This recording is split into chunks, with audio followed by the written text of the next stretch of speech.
Okay. I'm gonna try to go live, guys. Let me know if you can hear me. How's the audio? Test, test, test. Unfortunately, there's no music. We're just joining here from still the last. This is the last day that we're gonna be here at the lodge. Going back home tomorrow morning, guys. Welcome to the show. Let's talk some watches. There's been crazy amount of drops. Oh damn! I need to drop the link. There has been crazy amount of releases.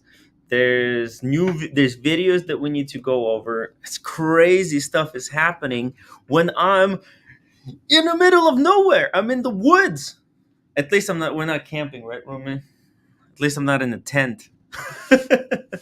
All right, guys. Welcome to the show. Let's see what do we got in the chat.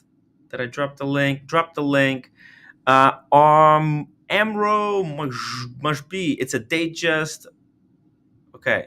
Hey, Amro. I'm not sure what you mean there, but welcome to the show. That's a weird comment. I should read these before I pull them up. Do not be stingy. Become members and support Tim's show. Thank you so much, JMB.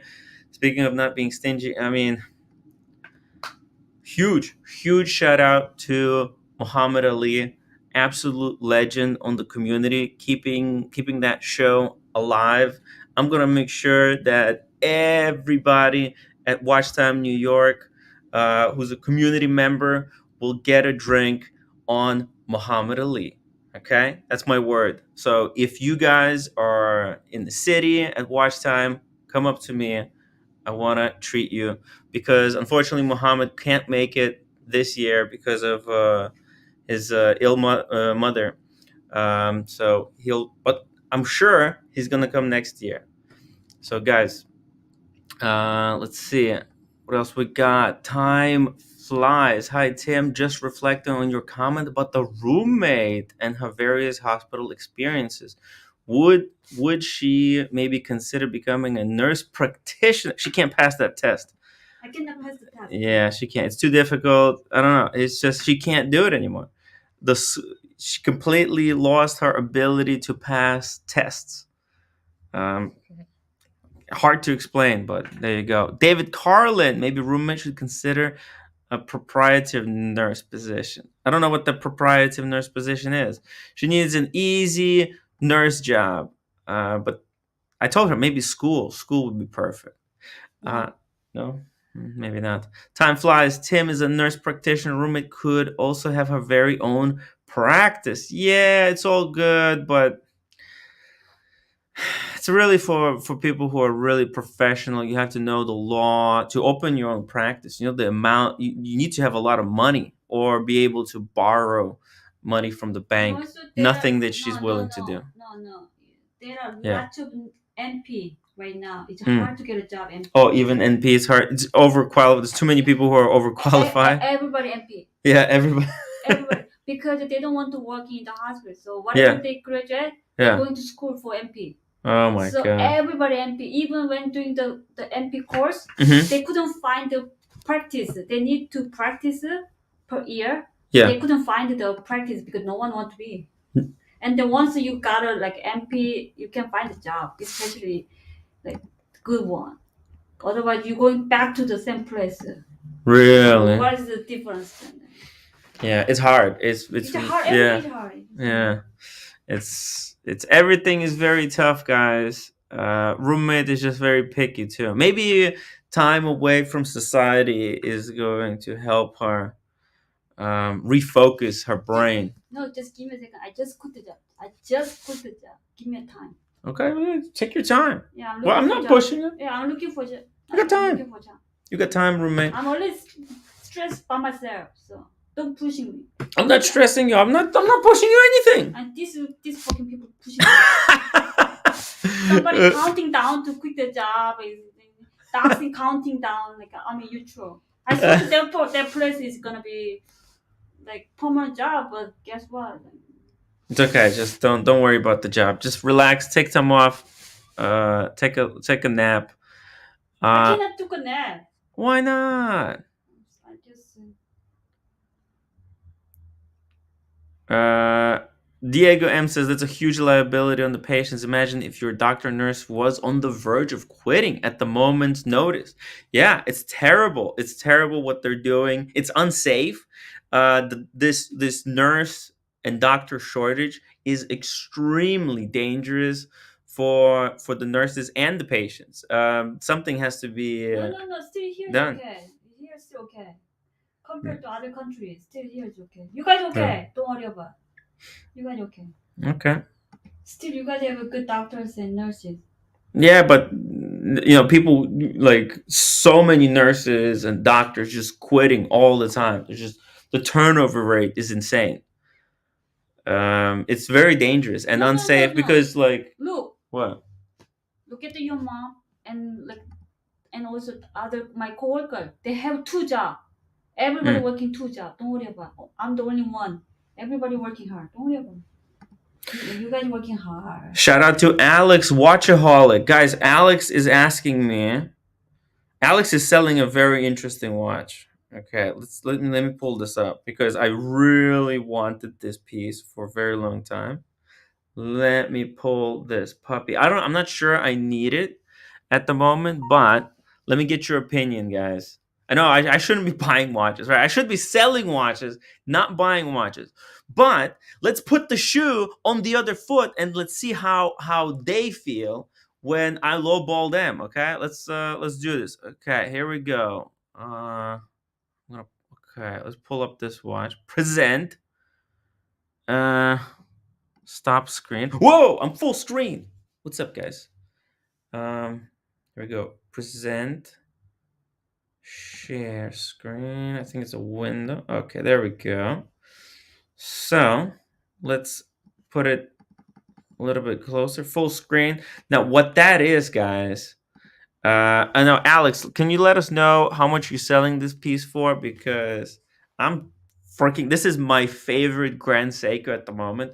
I know Grand Seiko doesn't get a lot of love in the watch community, etc., etc. But I really like this one. This is the only Grand Seiko that I would buy. That I would literally put my money out today. Okay, and I don't have any money, so if we're gonna buy this, we have to find a way to do it. We got Rohit saying, "I think PG was right. Maybe she just doesn't want to work in that field anymore. Happens all the time. Maybe it's time for something different." Yeah, that's what I'm saying. It's just a lot of money in that field, right? Because if she gets a job as a nurse, she could be making like 125,000 a year, which is a very significant salary. I mean, what else can she do? YouTube and what and beg for super chats online. It's not really. She can't stoop down. Some people have a lot of self respect. Jonathan Smith says, "Has roommate been to nursing school?" Yeah, she was. I was working 16 years. Let's calm down. Yeah, she's done. She's burnt out.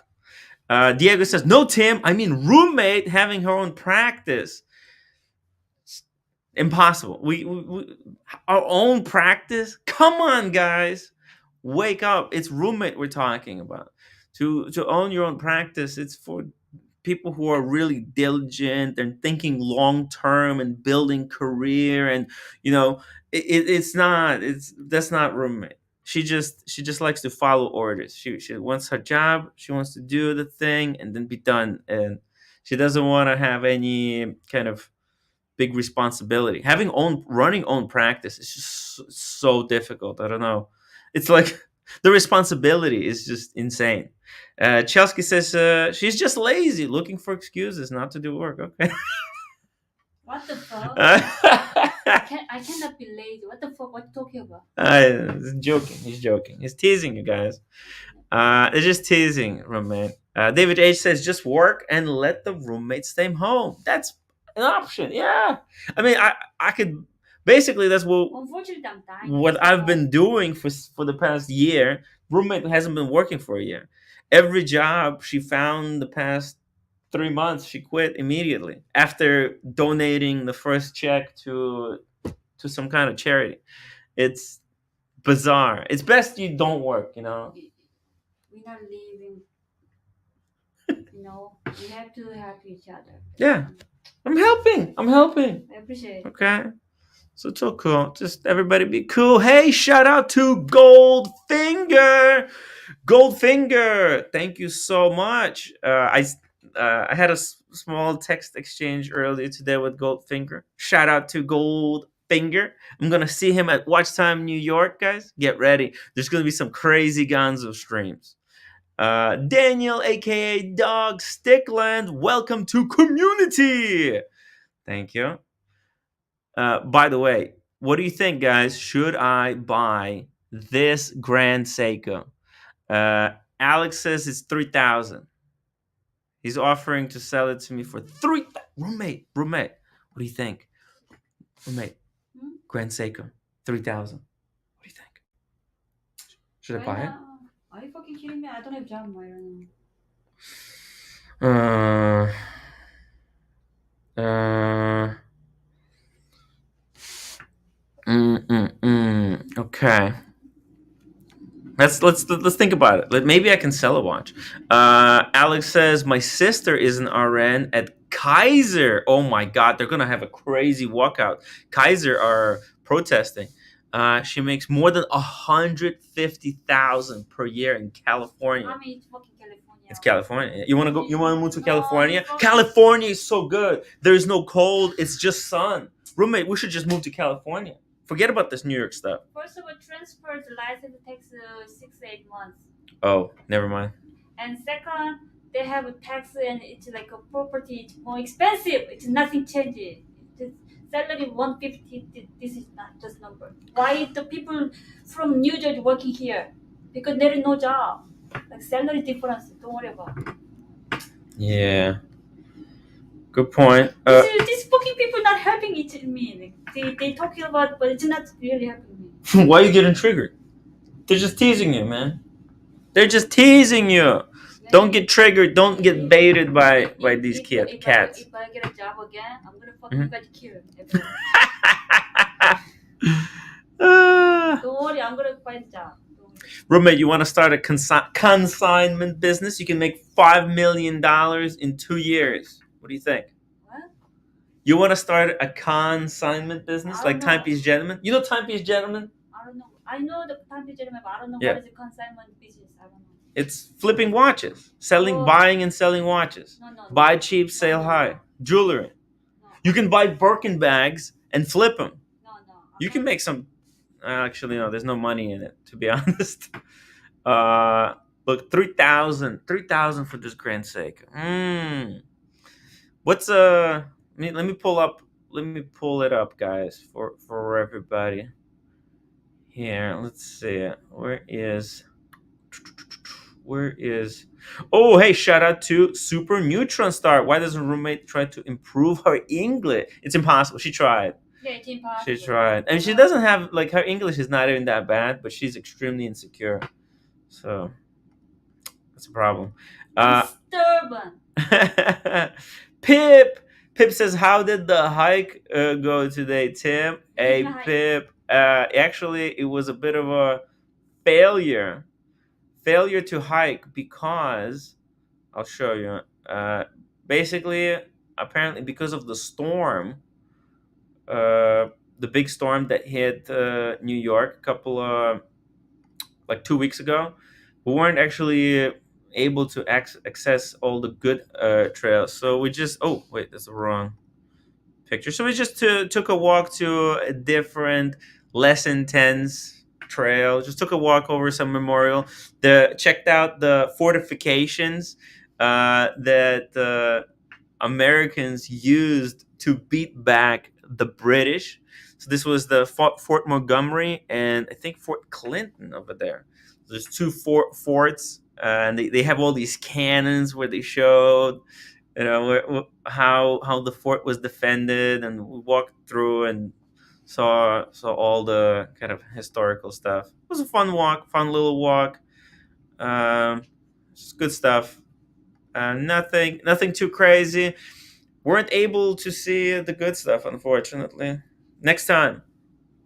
But then I got home and open up European watch company, and there's like a freaking mega sale. Okay, insane pieces are being sold on European Watch Company right now. Like that Yachtmaster, dude. Rare. It says right there, rare. That thing is off catalog, and there's a lot of off catalog stuff there, right?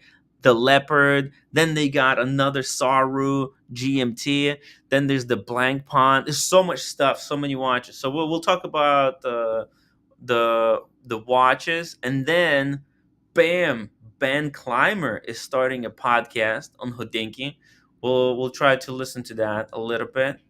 But more importantly, there's also this video came out. It says it's by Trax NYC, and it says at Nico Leonard, where is your effing pride?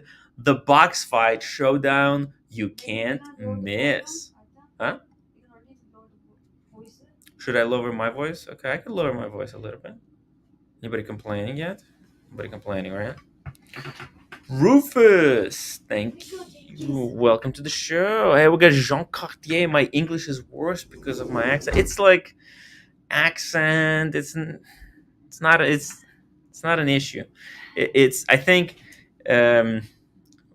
roommate is just using her poor language skills as excuse to get offended. You know, very.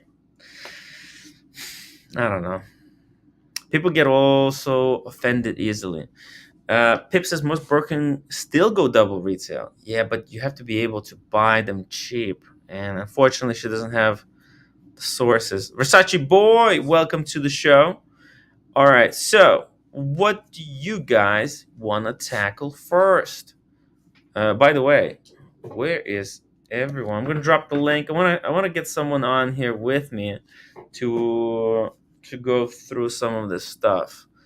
Um, Otherwise, I might start with the Chopard and bore you guys to death, and I don't want to do that.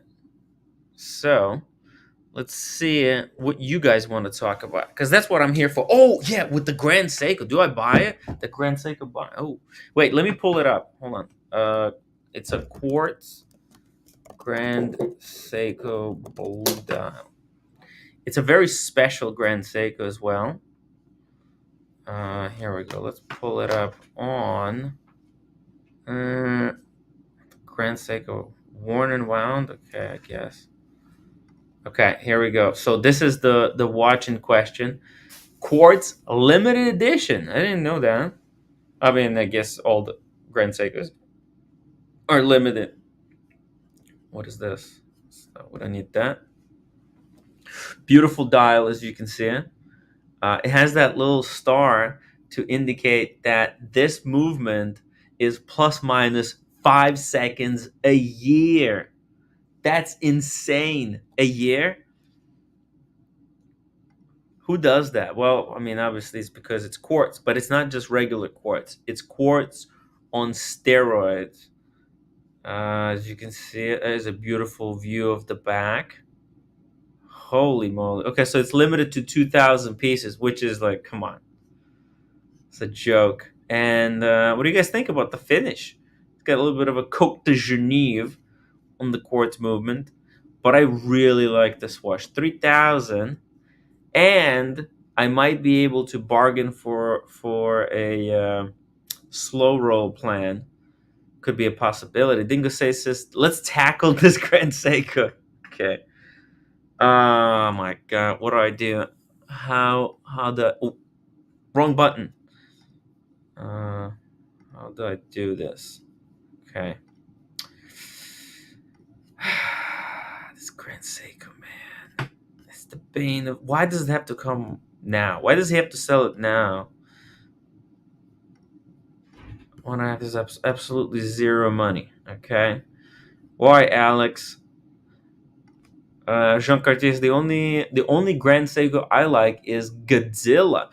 Anyone in the chat currently interested in this Grand Seiko? Okay, let me see your guys' opinion. What do you think? Anyone else is digging this? Let me get a bigger picture of this for us. Okay, desktop. Okay, here we go. Hmm. Stop present. Let's take a look at this thing. There you go. Wow. See, it's beautiful, guys. The blue sky. Newbie says anyone wanting 3,000 for it surely will accept 2,995. Well, I was thinking my price point is 2,000. I would buy it for 2,000. I would buy it for 2,000. I will. How about 2,000? What do you think? Is that fair? Roommate, 2,000 for that Grand Seiko? Is that fair? What do you think? Anyway, you cannot buy Because because I don't have job. you don't have a job. Um, Maybe I can sell something like a Cartier. Like I would trade this for a Cartier, but I don't think he wants to trade. He wants the money. He wants cash. Cash. Just save the 2,000. What 2,000, guys? We need a cash too. It's too much. Tim G says $1. Just save the 2,000. Yeah, it's probably a good point. But what about you guys? Would anybody buy it? 2,000 is even too low for this. Trade for some fragrances. I would trade. How about this, Alex? Part trade for a few fragrances and a little bit of cash. I don't know. Does he even watch Wide Web? Kick the watch's butt. SBY007. This watch, by the way, also has a jumping hour hand.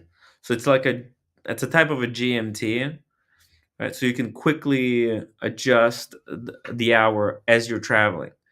A great little feature that that you only get on these state of the art quartz movements. Try to get that kind of a function on what's it called? Daniel Wellington, a crap like that. Oh my god, David H. Buy more FUBU. Yo, no way. Okay. I'm not buying FUBU. Not buying FUBU. Jean Cartier is a nay for me. My God, I just got torn a new one. Nobody wants this watch, roommate. Let me grab a bottle of water, guys. Ugh. Nobody wants it. Is market that bad? Well, let's see. Okay, let me close this. Okay, let's talk. Let's talk. Okay, let's talk about this because first I want to read what it says because it looks like how everybody seems to have lost faith in Hodinkee. They almost went bankrupt, and I'm kind of even I'm thinking like the reason Ben is doing this is to kind of reignite the love for Hodinkee because there has been zero content coming from these guys. MD Chaz, $2 super chat says great dial, 44 GSKs, 9F movement, put it on a strap. I know. That's what I would do. I would put it on a rubber strap, maybe even the same IWC strap. But what do you guys think? Do you want to hear a Ben Clymer podcast? This is how they summarize it. So they just released like a 10-minute preview. We're probably not going to listen to the whole thing, maybe the first few minutes. But this is what Hodinkee is saying about it. Welcome to the preview episode of a brand new limited podcast series from Hodinkee called Ben Clymer Presents. Hosted by Hodinkee's own founder, Ben Clymer Presents offers a special chat between Ben and special expert from the world of watches, sometimes elsewhere. It's a limited series that will run weekly for the next 10 weeks with new episodes every Wednesday in both video and audio. You want the video? Swing by Hodinkee YouTube channel or watch it below. Just want the audio? It's being published to the same podcast channels as Hodinkee Radio. So check your feed or subscribe wherever you find podcasts. Apple Podcasts, Spotify, etc., etc. Episode 0 is a preview with Ben being joined by James Stacy. The who the f is James Stacy? I don't know, honestly. To chat about the goals of this new show, the future of podcasts from Hodinkee, including the return of Hodinkee Radio and the push to put all on video. This is a really important thing that they're doing here, because that's what made Hodinkee Hodinkee, and then they dropped it all and then just started writing articles, selling watches, and investing so heavily into gray market, which is now non-existent. So there you go. David H says Ben trying a Hail Mary. This is a Hail Mary to reignite the enthusiasm.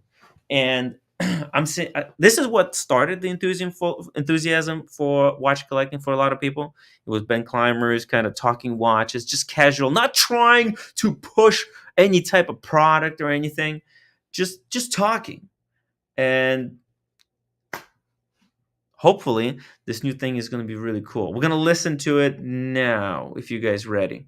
Let's see. We got Newbie says depends if you're a dial god. Grand Seiko said that frosted blue dial is based on the tears of anyone who buys it. At least I think they said that. That the Grand Seiko is all about the dial, the brand. That's all it's got. The movements, the spring drive movement. I don't know. I'm divided on this whole spring drive. I don't believe in it, unfortunately. I just think it's an expensive, overcomplicated quartz, which will probably eventually fail. Maybe I just don't understand how it works enough. I'm gonna need to get Joe Kirk on here to explain it. Dingo Day says coffee. Yes, I would go for some coffee right now too. Roommate, you want to go get the tea? Go get tea. You can go exercise. No? Oh my god. He's not interested. Okay. I got Andy Bins. Dropping the link for Andy.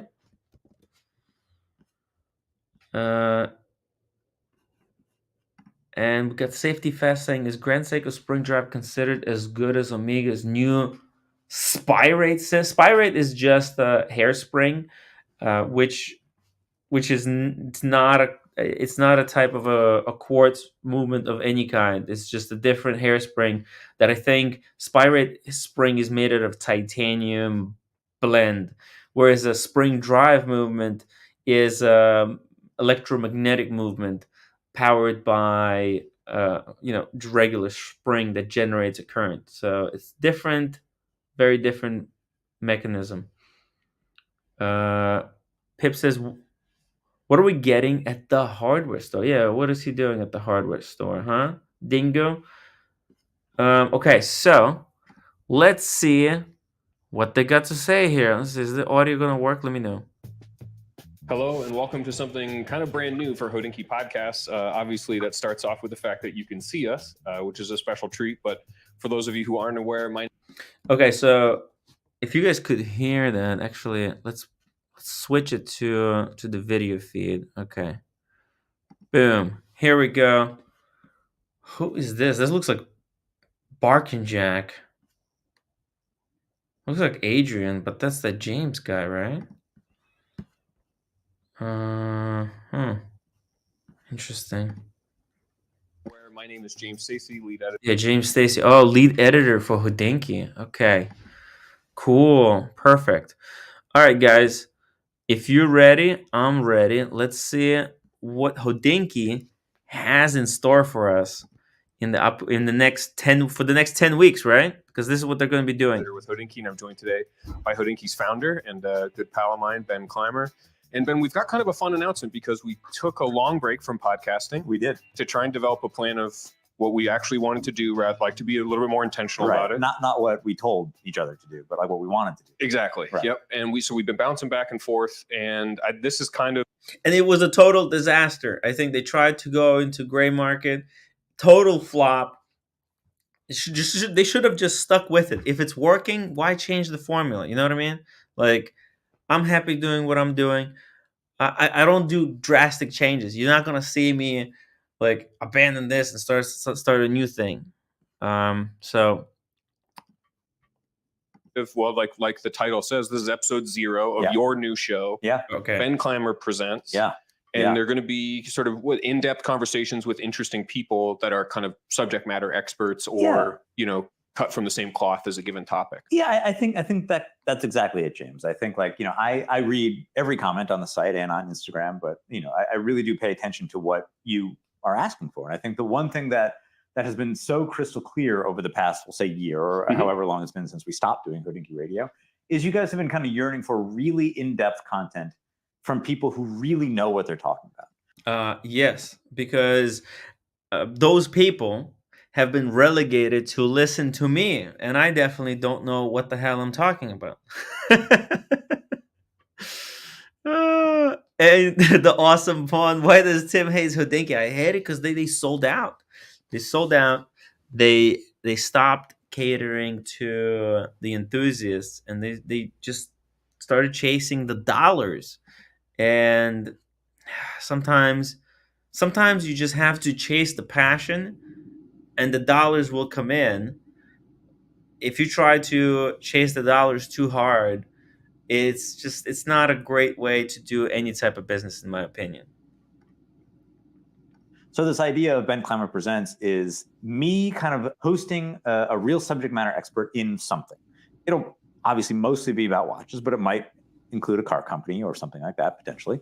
But it's this idea of like really speaking to people who know a subject so intimately that like the conversation is just so far more interesting than what you get at a from a press release or anything like that. So it'll be we're gonna do about 10 episodes. We're gonna do one a week for the next 10 weeks or thereabouts. They'll all be hosted by me. We'll have some great guests, many of which are already lined up.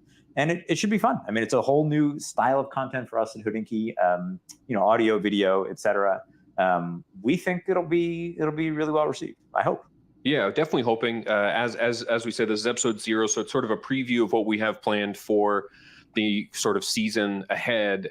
And I think that the part that needs to be explained maybe a little bit is your show is not replacing Hodinkee Radio. It's actually just the first wave. Yeah. So Hodinkee Radio, if you're subscribed to it now, you may have noticed now it's just called Hodinkee Podcasts.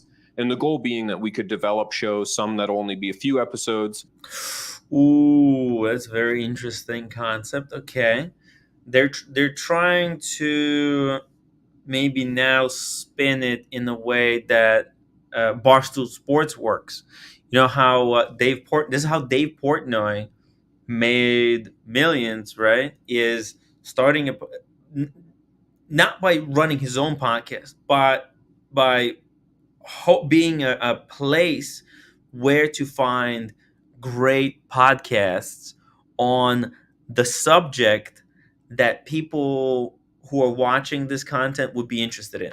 So Hodinkee could, for like Hodinkee Radio, right, or Hodinkee Podcast, right? They could outsource a lot of the stuff. Like they could pay. Well, this is what I think they're doing right now. They desperately need to get the enthusiasts back on board and reading the articles.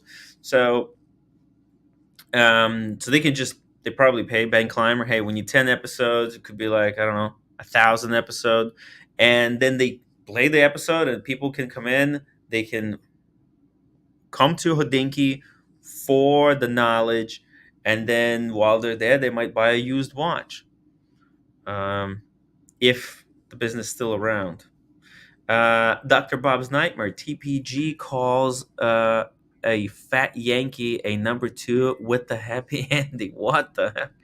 By the way, interesting development there with TPG. He said that according to Timepiece Gentleman, is those Instagram accounts that the Timepiece Gentleman Instagram accounts that are posting over like they're reposting his post but more expensive. Apparently, according to TPG, that's somebody took that name and they're trying to scam people. Okay, so he says it's not him. Weird development in there.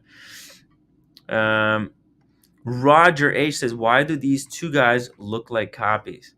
They're both, because this is the snooty watch collector. This is what they look like. This is what Buckley warned us about. Okay, these type of guys in chinos with collared shirts, glasses, slick back hair.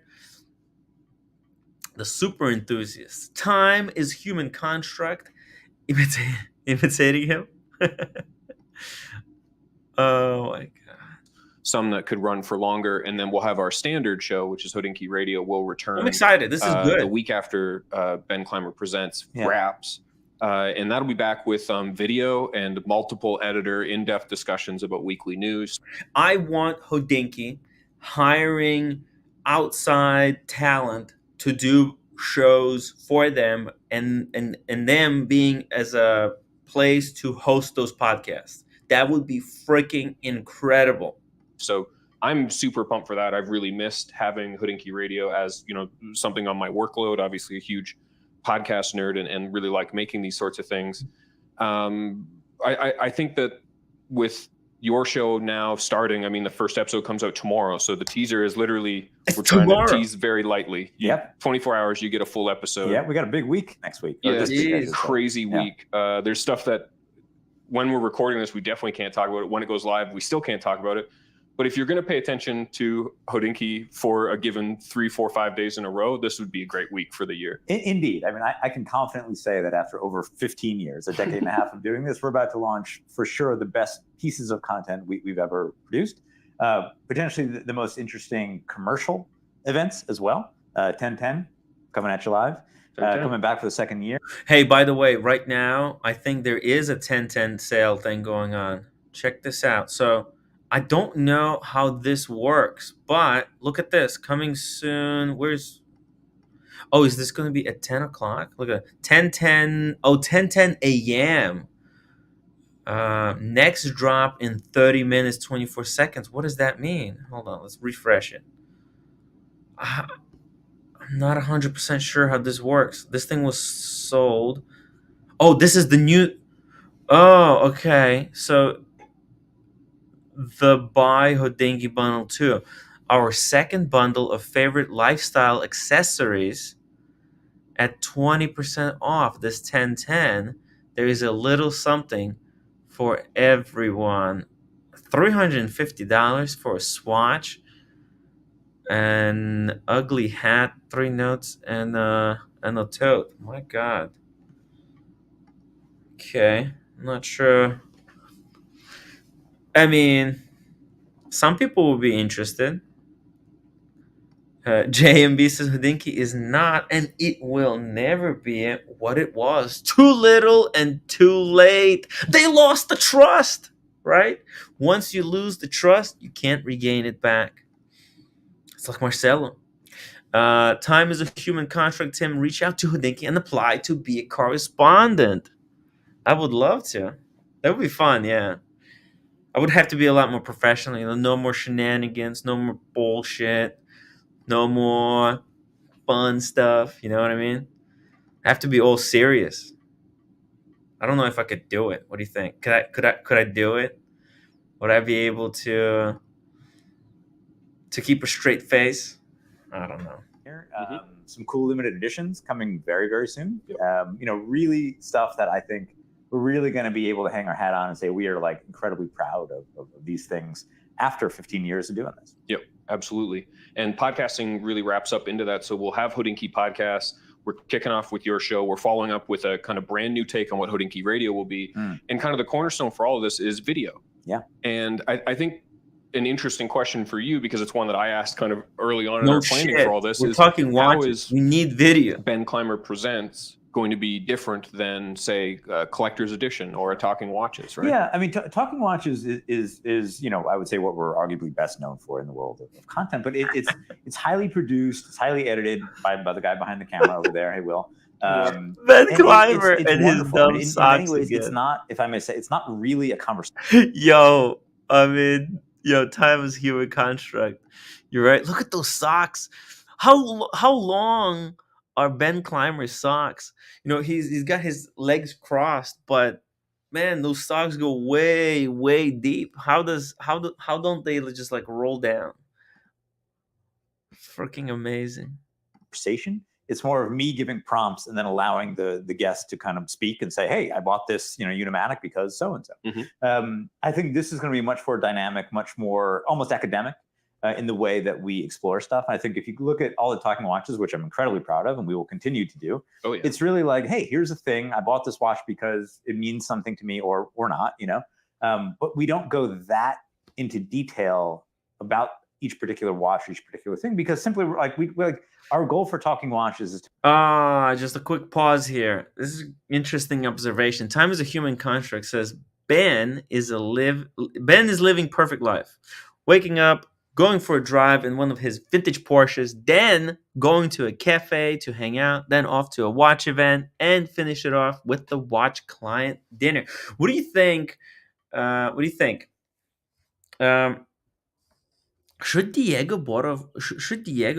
have bought a vintage Porsche? Because I'm thinking now, right? He's got the Corvette. It's fucking beautiful Corvette. No complaints about the Corvette. Love the Corvette. But is Diego going to upgrade? Is it an upgrade or is it like a horizontal or eventually change it when he maybe gets tired of the Corvette? Is he going to go for a Porsche? Or is he a Corvette guy? I'm gonna have to ask him when he's on. Right? I think he should eventually trade it for a Porsche. Yeah, but it's really expensive. Yeah. But the prices are coming down.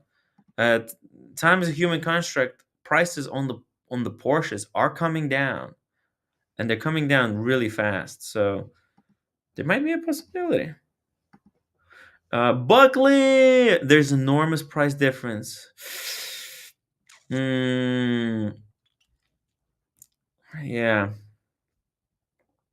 Yeah, that's probably. Well, I don't know how much he paid for it, but what's the price? What would be the price difference? Double?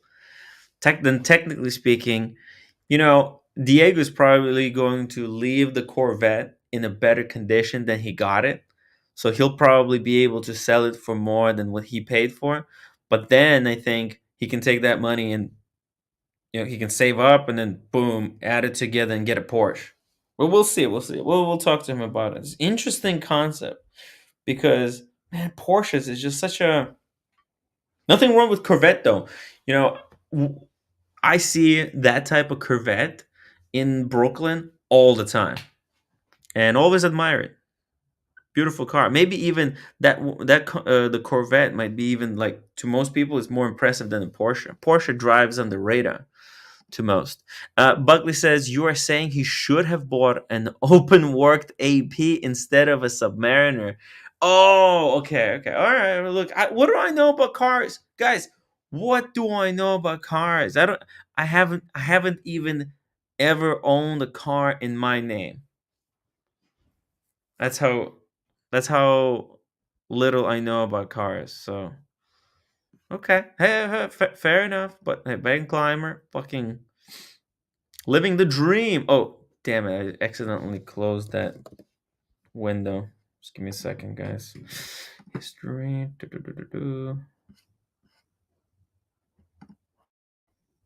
Okay, here we go. Share screen. Ben Clymer. Bam. Wait, am I sharing? Ugh. It's kind of tough to do with one window. But I'm not hating on Ben. I actually quite admire him. He lives seemingly a stress-free life, but you never know. I mean, Hodinkee was falling apart not that long ago, so I think this is going to be much more dynamic, much more almost academic in the way that we explore stuff. And I think if you look at all the talking watches, which I'm incredibly proud of, and we will continue to do, it's really like, hey, here's a thing. I bought this watch because it means something to me, or not, you know. But we don't go that into detail about each particular watch, each particular thing, because simply like we like our goal for talking watches is to be about 20 minutes long max. There will be one major exception to that. But you know, we want to produce really digestible content for people that are just getting into watches. And I think that's what talking watches has been best at scale, you know, for the whole industry, really. I think what we want to do with Ben Clymer Presents is more of an exhaustive look at one very particular thing. And it could be a watch brand, it could be a car, it could be, you know, a particular style of architecture. That's a shout out to Stevie P. You know, this idea of going really deep on stuff, which is frankly how Hodinkee kind of cut its teeth in the early days when I was doing a lot of the writing. I think we want to bring back around. But again, like, you know, I don't want to be the voice that tells the story. I want to be the voice that kind of helps lubricate the story. Facilitate. Facilitate. That's a much better word than lubricate. I can tell you that. Lubricate's a tough word. yeah, lubricate is something that I do. Leave the lubrication to me, Ben. I'll do the lube. You could do the hard work.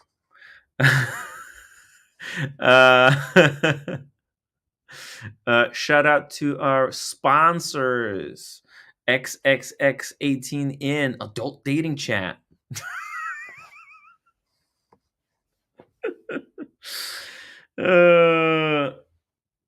Times human construct. Is there really no mods? Hold on a second. Thing. Let me just put in timeout.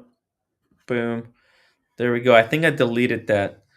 Time is human. Diggler is probably behind the adult dating span. Nah, he doesn't. He doesn't frequent those websites. You know, his Diggler no longer stands up, unfortunately. That's why he has to resort to all the trolling. Yeah, it is, but it still makes sense. It checks out. So that's the idea. Again, like, you know, we are now very blessed to know some incredibly talented, thoughtful people in watchmaking and elsewhere. And it just feels like the time to kind of, you know, use this platform to get them to tell their own story to the Hodinkee universe in their own words. Yep. And this is cool. Okay. This is something that I've been trying to do. Maybe Ben Clymer is watching this show, because I've been trying to get these industry leaders on this show. Unfortunately, you know, we got issues on here. Pip says Ben back at Hodinkee is like Lou Holtz coming back to try and save. What is an ND? Ain't gonna work. Ooh, no way. I think this is a good move, because think about it. Right now, all the basic stuff, ain't nobody got time for that. Okay. When Hodinkee first started, there was very little wristwatch related content in the YouTube space or in the video space. Now the YouTube sphere is just, there's too much. There is too much, and there's a lot of crap, and there's too much of the basic information. So Ben going into the higher levels, going deeper into watch talk, this is good. It's good for everyone. TC and Elise says they finally decided to pivot. Let's see if it's any good and how it lasts. And it also looks like they're going to expand into cars and architecture. What the? And the format is very much a podcast. This is what it looks like when we would record a podcast. Right. The only thing we're changing is we've got a couple of cameras. We've got a guy running the cameras, and we're going to put it on YouTube. Okay. This is something I can record at my house as well. So 3 cameras, but there has to be a guy at a switcher. God damn it. Everything is a problem with everything. So if you don't want to do a podcast feed, if you don't want to load up the story on your browser and play it, you know, while you're at work, you can sit and leave this in the bottom corner of your monitor and watch us chit chat for a little while. You've got some incredible guests. Please don't expect the caliber of guests to be equal to what's going on To here. James Stacey? We're starting low. We're putting the bar low with me, and we've got some really special You stuff are coming. taller than most of the guests that I've got booked so far. I want you to know that. So This not is that true. low. Yeah. Physically, the bar is high. Yeah. But, Do you guys have any guesses? What are going I to be think the episode guests? one's going to Who be are gonna be an the guests? absolute banger. I'm really excited to see it. Let me know in the episode chat, one guys. drops tomorrow 10 by the guests. time this airs, and it'll be with none other than Jean Arnaud and Recep Recepi, right? I mean, like Oh, two of the guys that I would say are most influential in terms of shaping what real high-end watchmaking is today in 2023. oh, shoot, guys! Boom, Jean Arnaud and Recep effing Sheppy. Holy! And what did I say? What did I say, guys? Yesterday, when nobody fucking wanted to watch. All right, Romain. Nobody wanted to watch yesterday's show. Nobody wanted to talk about their trivia, about the whole height horology. And I told you, you guys are gonna hate it. But this is what's happening, and I think the future is going to be decided on what Jean Arnaud and Recep Recepi, how they're going to pivot this collab. Unbelievable. I mean, Recep as arguably the hottest independent watchmaker alive, right? And Jean Arnaud, obviously, kind of a member of the Arnaud family, one of the most powerful families in the world. But beyond that, one of the most thoughtful leaders of the renaissance of independent watchmaking, high-end independent watchmaking. And it's interesting, and I might be challenged, and maybe fairly so, on the Yo, by the way, you guys have to realize the other brands are probably freaking out that Jean Arnaud is doing this by dumping so much money into independent watchmakers. He's really screwing over a lot of mainstream watchmakers because he's creating competition, and he's creating competition that is freaking on fire. Okay, these watchmakers, these new watchmakers, fucking Recep Recepi, these guys, they're fucking ready to take on the world. Which, in the meantime, fucking JLC jerking around with the freaking what's it called? Fucking Polaris. Get the hell out of here. Get that away from my face. Okay, people want real watches, not crap. Okay, the mainstream watchmakers have been sitting on their laurels for way too freaking long. They got used to being treated like kings. The cartel really helped the pricing go out of control, and now they're going to reap. They're going to reap what they sowed. idea of calling what he's doing independent watchmaking, because LV is It's a huge conglomerate, company. yeah. Exactly. But he is supporting independence with the foundation, the LV Foundation. And this new watch, which just came out with Recep, they'll be selling 10 pieces, and a good chunk of the money sold for this, or made from this watch, will go towards this foundation, which will then support other independent watchmakers. So you have Jean, who's behind. So, by the way, guys, just really quickly, so do you understand? I just want to make sure that you guys understand how crazy this thing is. Let me just pull up the Recep Recepi watch, because I just want to say that the craziness here is that LV is going to be donating all the profits from the collab to train more watchmakers. So they're going to heat up the competition in the watch space. This is so crazy. And LV gets to look really good. Let's be honest. I mean, Louis Vuitton, they're not fucking short for money. They don't need money. No. Buckley. The thing is, for LV, for Jean Arnaud, this is a bit of a, everybody fucking makes fun of LV and their watchmaking. Okay, so what they're doing here right now is not about money. It's about ego. Okay, Jean Arnaud got all the money in the world. He's the richest guy, second richest guy, right? With Elon Musk there, right? So he's got all the money in the world. Okay, but he is pissed that people make fun of Louis Vuitton watches. All right, they trash him. They say like they're freaking ugly. Okay, I said it myself because they are. It's the truth. Okay. And you know what? He doesn't want his brand to be known for making crappy watches. So this project, okay, it's not about money. It's about ego, and it's about making it really, really tough on other watch brands. Because you know what?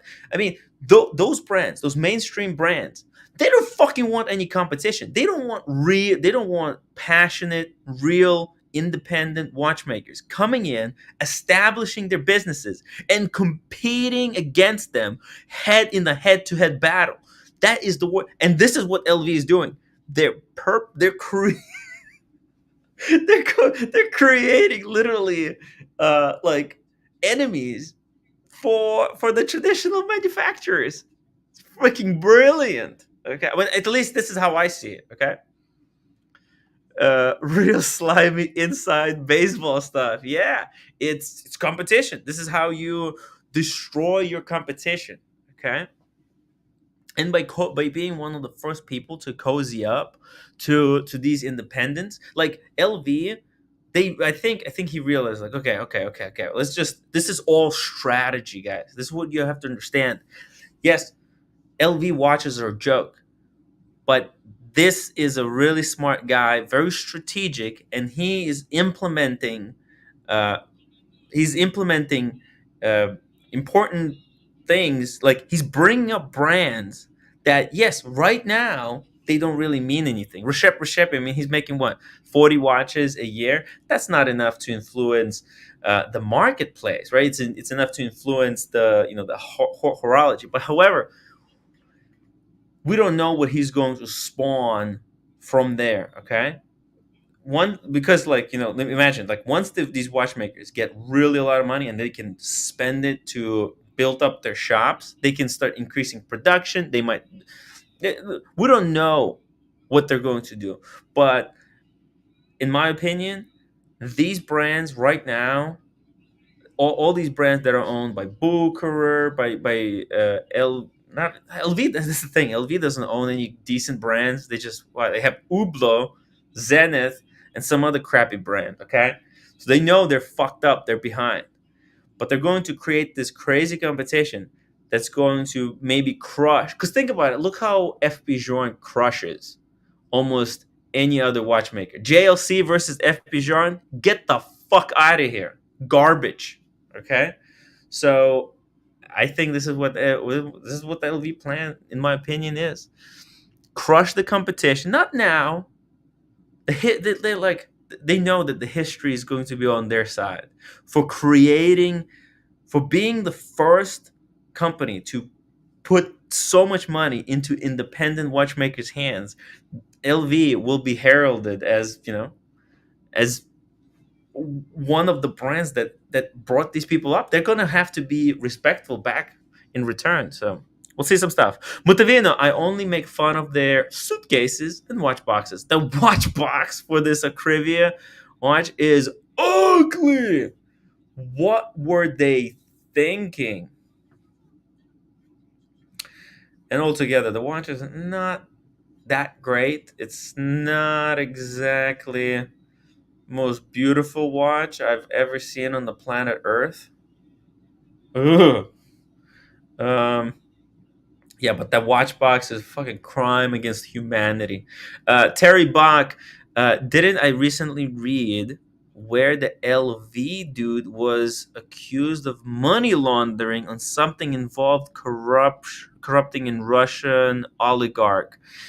Yeah, well, look, that happens all the time. I bet. I mean, for a guy running so many companies, that he's got to have fucked up somewhere. I don't know why he would like personally get involved in something like that, but we'll see. We'll see how that works out. I don't know.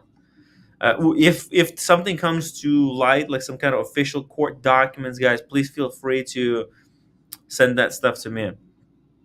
Buckley says Terry. Yes, they did, but we look away these days on that stuff. No biggie. It's probably going to get away with it too. Prada 38.5. I think this channel is being sponsored by LV. It surely does sound like, but I'm not promoting this. There's no, you're not gonna buy this. I'm not a, I don't own any LV except the wallet. Shout out to Humble Pine. Buckley said, Sam, how much would you sell out for? So we could just find out an ally and get it over with. How much I would sell out for? It's I want to be honest with you guys, right, Buckley? How much would I sell out for? I was told that I could have been a millionaire. Okay, I could have been a millionaire helping run a gray market empire, but I blew it because I didn't bend the knee to the cartel. Okay, I did not bend the knee, so I wouldn't do it for millions. I wouldn't do it for a million or two. Right? I mean, a million or two. What is that? It's not even gonna. It's not gonna change my life. Can you believe it? Like in New York, a million or two can't really change my circumstance. But I mean, I guess if I had 2 million, I could move to a different state. I don't know. But what would I do? I don't know. I wouldn't sell out though, Buckley. I think I wouldn't be able to live with myself, unfortunately, if I sold out. And I think that's the most important. Being able to sleep at night, it. What's the point of living in a fancy fucking apartment if you can't sleep at night? I rather live in my parents' apartment, pay that $1,500 rent, and just be able to go to sleep knowing that I'm on the right side of history. I cannot sleep because mattress is not comfortable.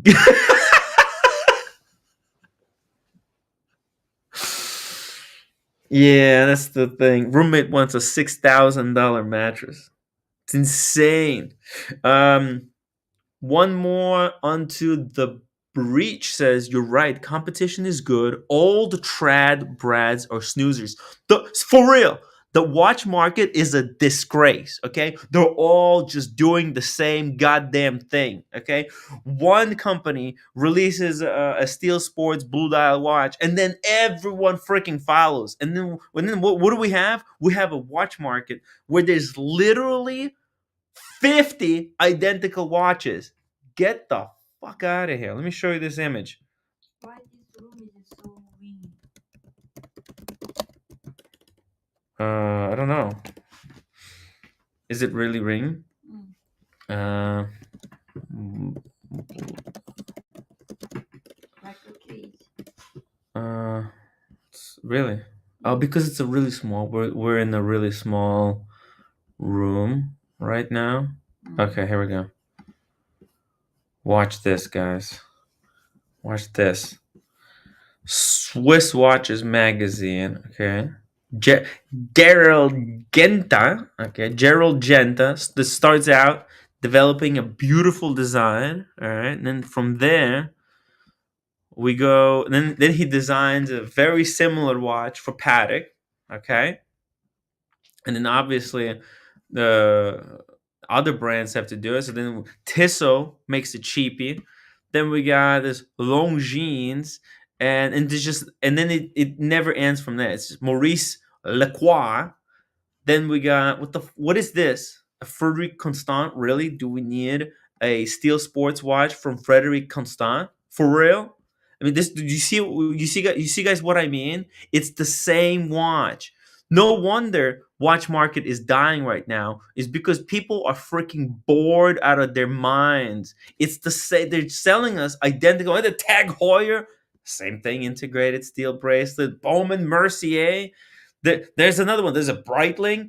Same design. They're just copying each other. Bell and Ross had to come up with one. Why Bell and Ross needs to make this watch? Why? And then okay, Omega. That's just okay. That's okay. IWC. Yeah. Then Cartier, Bulgari. It's the same freaking watch. Do you see what I mean, guys? Do I have to show you more examples? Daniel Katz, 279. Sell me out. Sell me out. Daniel, you got to win that lottery, okay? You got to win the lotto. You got to save me, Daniel. John Wrestling says, selling out is underrated. No, it isn't. It sucks. Selling out sucks. Buckley says, I'm in New York and 2 million would change my circumstances and I will sell out for way less as long as it's a decent weekly pay. I sleep like a baby. There you go. Guys, send your offers now. Speaking of sellouts, Daniel. Yeah. Yo, Dan. I've just been talking about this Ben Clymer upcoming podcast. I've been talking about the how I'm pissed off at the watch market, and that all watches look identical. I'm Uh, pissed. yeah. It's what it is. It looks very much like my Datejust. How do you like that? It is your Datejust, but then look at this JLC Polaris blue dial. There's a Piaget. There's a Gerard Perigo. It's the same watch. You ever hear Chopard. do you ever hear the term? This is outside of this industry. I'm just saying what everyone knows already. It's just a reiteration of what's been going on for hundreds of years. My bless him, my nephew, when I saw him in his casual clothes, this is in other industries, obviously. I joked around with him. You're trying to be very different. Like when he was 20, at university, the rebellious different person by being the same. They were wearing the same effing clothes, him and his friends, from different brands, but they were effing same stuff. The women had no choice. That the young women, they're 20 years of age, that when they went to get shorts for the summer after school was over, they got the same damn, from different brands, the same damn shorts that were too short for their body because it looks good on some women. And it's not that one's better than another woman. It's just those shorts are only for like women that are gymnastics all day or something. Are they better? No, they're not a better person. It's just the way that marketing hype fits out. Same thing with watches, I guess. They're trying to they're after that buck, a piece of the pie.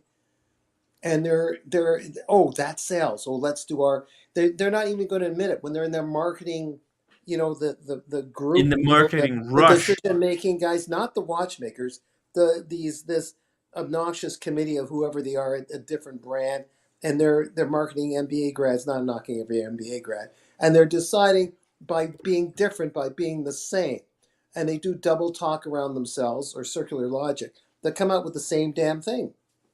Yeah, it's the same. There's zero creativity, and I blame a little bit the consumer. I blame consumer just a little bit. Yeah, like you. Fully. You're wearing blue. I'm wearing blue. Look at that. Yeah, look at me with an integrated breasts. Yeah, Not a bracelet, the breasts. Yeah, absolutely.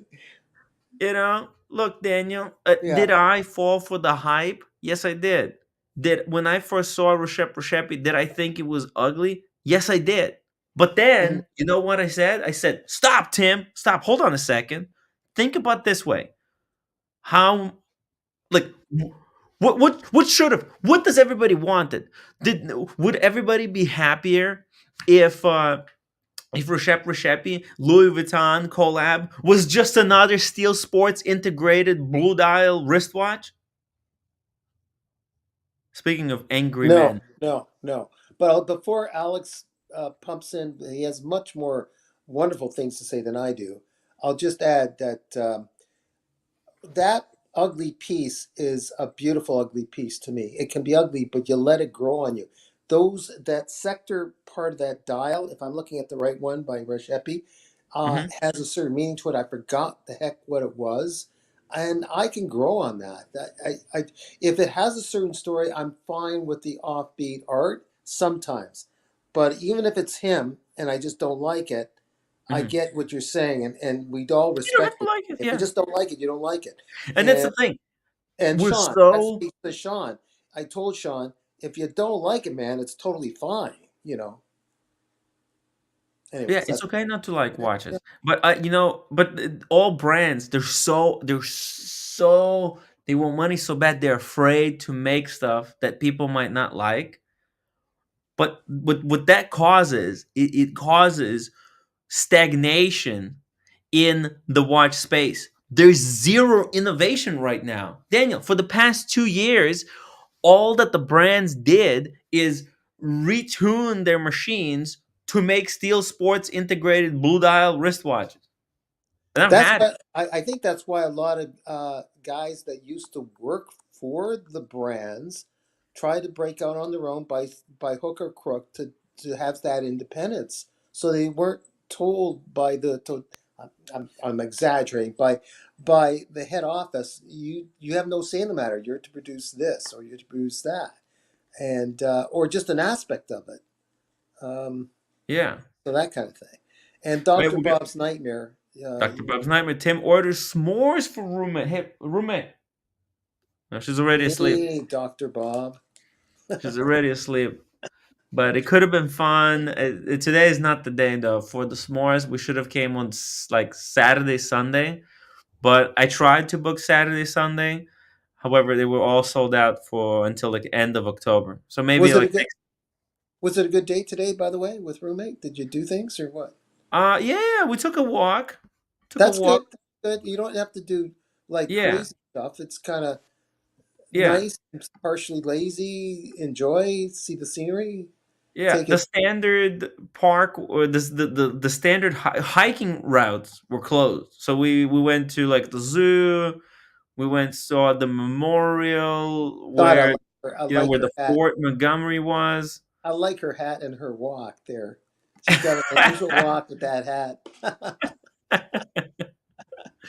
She's her own person. Yeah. Hey, Alex. Good evening, guys. Good Good evening. How evening. are you doing? Not too bad in yourselves. I'm okay. Been Yeah, better. I'm post haircut, Alex. Looks Okay. fancy. A little Oh, bit wait. Let's sting, see it. Oh, I just like know. like sting. Whoa. It's a sting look. Oh my God, Daniel, you look so handsome. And you Stop. trimmed your beard too? Yeah, slight trim. Yeah, an old friend of mine Wow. did. So he went a little crazy with it. Um, yeah. So vanity, Tim. Vanity. It's vanity. It's a good look. You're At ready for least I'm Watch aware Time of New it. York and Vegas. Yeah, yeah. Then I find out what this guy built up to be what, and now we know what Daniel's like. Anyways, we'll see. Tim G, thank you so much for being member for 11 months. That Reshepi yesterday was a dog. Ouch. No, Tim, Alex, yeah, that's fine, Tim. That's fine. A bit harsh. Tim G. I mean, that's fine. was it really a dog? What do you think, Alex? I can't remember what it looks like now. It's been a day. It's a unusual sector dial. It's like a black. It's black with a sector It's this one. paint to it, right? just yeah, put Are it you up. gonna show Tim? Put it up. See, it has two dials. That's the back, the chronograph. Cannot see it, Tim. We Oh, you don't can't see see it it? yet. Hold on. No, we don't see it. Oh, right. Okay. I had it wrong setting. Okay. Oh, I was thinking Oh. of the black one, not this one. No, this is the back. Oh, the The back. back's got the chronograph. Oh, I And see. the chronograph chimes every time it hits a minute, from what I understand. The Okay. side profile. Under the dial, under the back dial, but there's the front. Oh yeah, yeah. Oh, that one. Very No, different, yeah. yeah, probably a brilliant piece, but I'm not crazy about it either. It Mhm. looks like a brilliant worked out piece. Is this, Oh, is this the wait. Bright is this blue. is this a is this a fundraiser, like 30% fundraiser? No, And no. is it, All of the Louis Vuitton profits are going to go to charity. No, it's not a charity, but it's a foundation for independent watchmakers. right, as you discussed earlier. Okay. Yeah. It's a charity where they give Louis Vuitton watches to homeless people.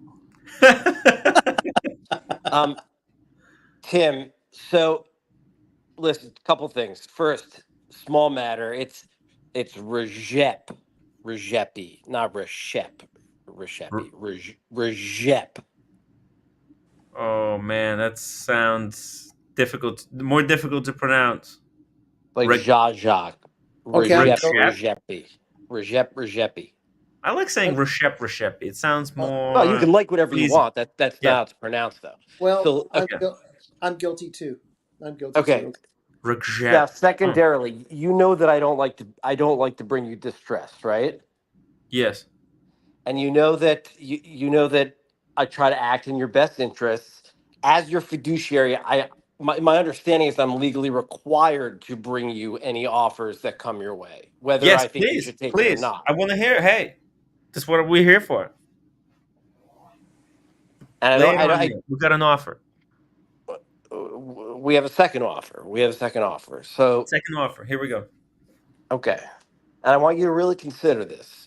Okay. It's for this. This is for the Grossman. Mm-hmm.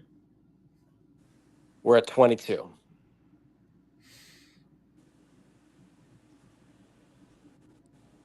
I'll tell you what. Yeah. I'll tell you what. 22 is not chump Yeah. change. That is not chump change. Yeah. Yeah. I'll think about it. How much time do I have to think about it? I think I can keep this lead on ice for a good day. Yeah. I'll just say at the moment it's no. I'll think about it, but I would say at the moment it's yes. At the moment it's yes, but let's see where we are tomorrow. yeah, no, it's At the moment, yeah, at the moment it's a yes, but we'll see tomorrow. We'll see where it stands. yeah. So we're leaning. What was my counter offer last night? I think last night you wanted like 28, and that's not going to happen. So we're taking the 22, but we're going to give it 24 hours to think about it before we accept. Okay, but as of now, we're taking it. No. I'm not. No. I just want to make sure I understand where if we're on the same page. My understanding is don't agree to it, but let them know that we are likely to accept the 22,000. Oh no, no chance. No. This is we're so off. We're 6,000 away from I'm 28. not going to So tell him. Okay, so okay, let me yeah. wrap. I'm going to tell him that you're undecided, that there's a strong chance that you're going to take it, but you need to sleep on it. Okay. Oh no. Tell him there's no chance. No chance. The 22. Just forget about it. All right, I'll figure out I how to don't want to word it. waste. It would be cruel. I'll See, I figure out don't how to even want word to it. waste his time. You know what? Tell him no. Tell him no. I'll word it. I'll figure out how to word it. All right. Yeah. No. Not interested. Thank you. I'll talk. All right. Later. Okay. Okay. Didn't he try to buy your Explorer 2 and what was something else the other day? Yeah, he tried, but I said I'm selling Air King for 8.8. I think that was the retail price for it, 8.8, and the Sermon. He's adamant to sell my Grossman, which I said I'm not selling for less than 30,000. I said I said I'll give $2,000 discount to Bright Blue, but I told him in private, and then he fucking disclosed it on the live stream. So now I have to come out and say what the deal was. He doxed But it. that was the deal. It's 30,000. It's not 28. 28 was a private offer. It was my minimum, but it shouldn't have been released publicly. My public lowest offer was 30,000. So it's hard, Just man. ignore the last couple of minutes, people. Just ignore the. It's 30,000. Hold on. You're very low. Say something again, Alex. So we should ignore the last few minutes. People should ignore it. No. I'm just saying my public offer, my lowest public offer is 30,000. I mean, Oh, yeah. I don't understand what people don't understand. I mean, let me just show you something. Okay, here we go. I haven't even seen this watch, by the way. Here's a European watch company. Okay, let's go. Moritz Grossman. Is this Maurice? Oh, there's none. Wait, did they sell it? Wait, maybe let's just put Grossman. Oh, wait, is it sold? Oh no, it's not sold. Okay, so they still have it. They're selling it for $31,500. I'm giving a $31,500 discount. I mean, Is that what I said? that- I is that said the same 30. one? I said 30, and I said, hey, listen, if they are, my lowest offer would be 28. I'm not going lower than 28. So I'm already giving $3,500 discounts from the other cheapest website available. So how is this? I don't understand what am I missing here, Alex? Can you help me work this out? And this is the watch that you've got as well, is it? This is the watch I have, yeah. Right. I said, yeah, It's hard. It's hard. yeah. But what am I missing? Why people don't understand? Like how could Well, yeah? it's a buyer's market, isn't it? So That's why I'm offering a $1,500 discount yes, and an additional $2,000 discount. 28. I was willing to go because it's a buyer's market. I was willing to discount 3,500. I mean, the guy can go and buy it here from European watch company and pay taxes, I think, as well. No, or maybe not. Depends on the state. yeah. Yo, Bright Blue's back. Hey, Tim, I All got right. I listen. I'm not gonna beat around the bush. You're not gonna like this offer. Okay. But it's an offer nonetheless, and I'm obliged to tell you what it is. All right. Okay.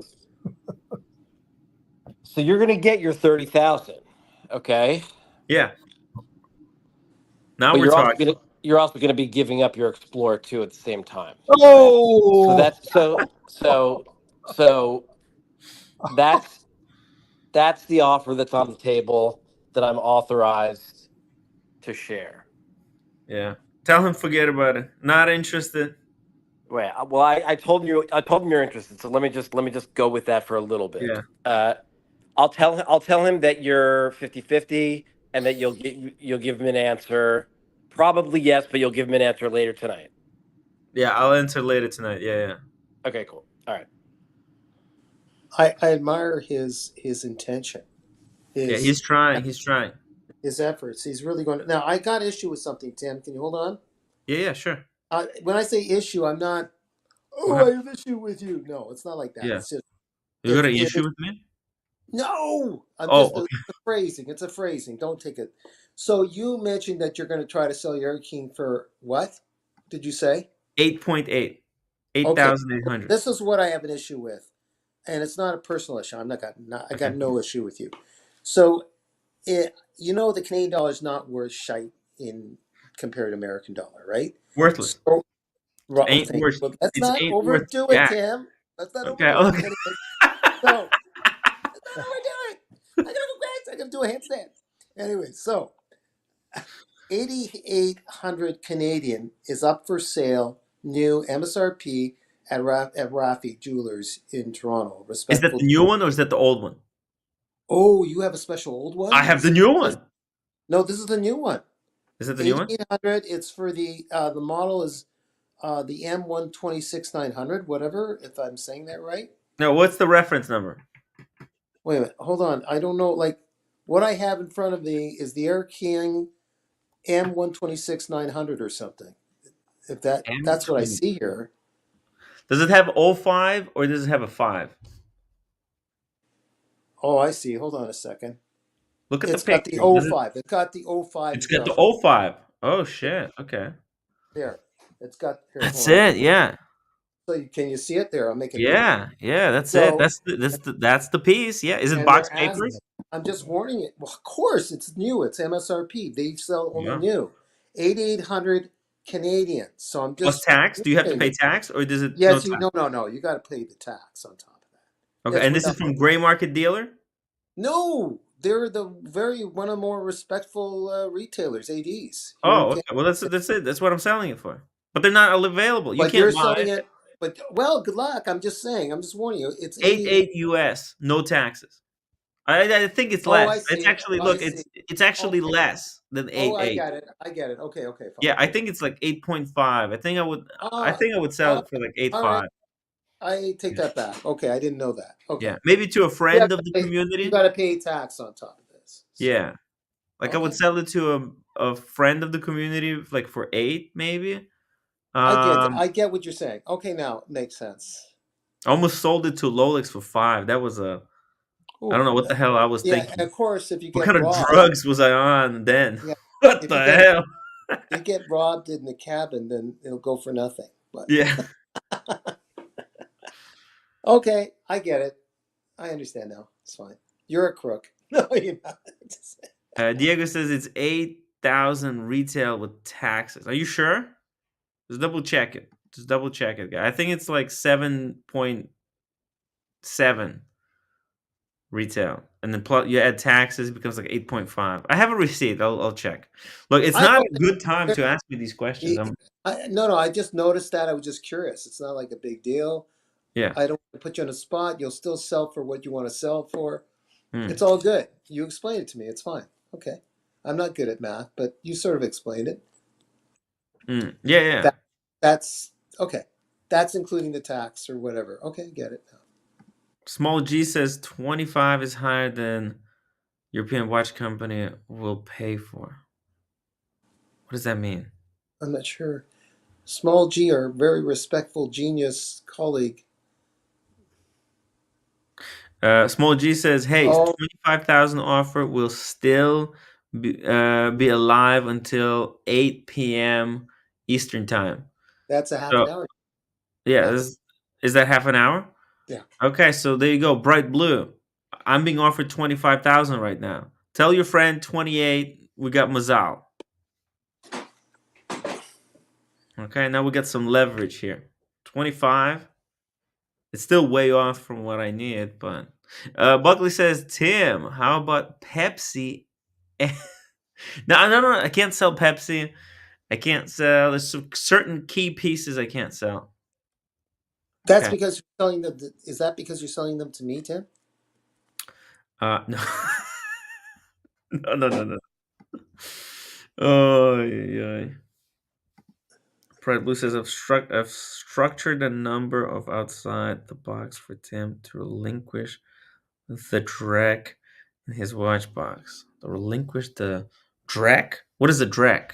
It's not a nice. It's like it's the waist, so to speak. It's Yiddish. Oh, bright blue. Bright Blue. He's a fellow Yid. Okay. Who? Okay, wait. So who is this offer from 20? Who's the Small G. 25? Small G is offering 25. Is that a real offer? Yeah. And are there any other strings attached? No. But it's still way off from what from what I'm asking. So I'm not taking the $25,000 offer. That's insane. Why? It's insane because we have no evidence that anybody's buying them for higher prices. That watch has been sitting up there in European Watch Co. not selling. 25 is pretty high. It's a piece of art. There's not a lot of them out there. You don't have to There's like a pay handful only. you don't have to pay any fees, and there's a lot of things you want to do with that money. That money is not enough for anything that I want to do. I want to put a down payment for the apartment. So, but it's still too early. So what am I going to do with the money? Would 25 represent a loss?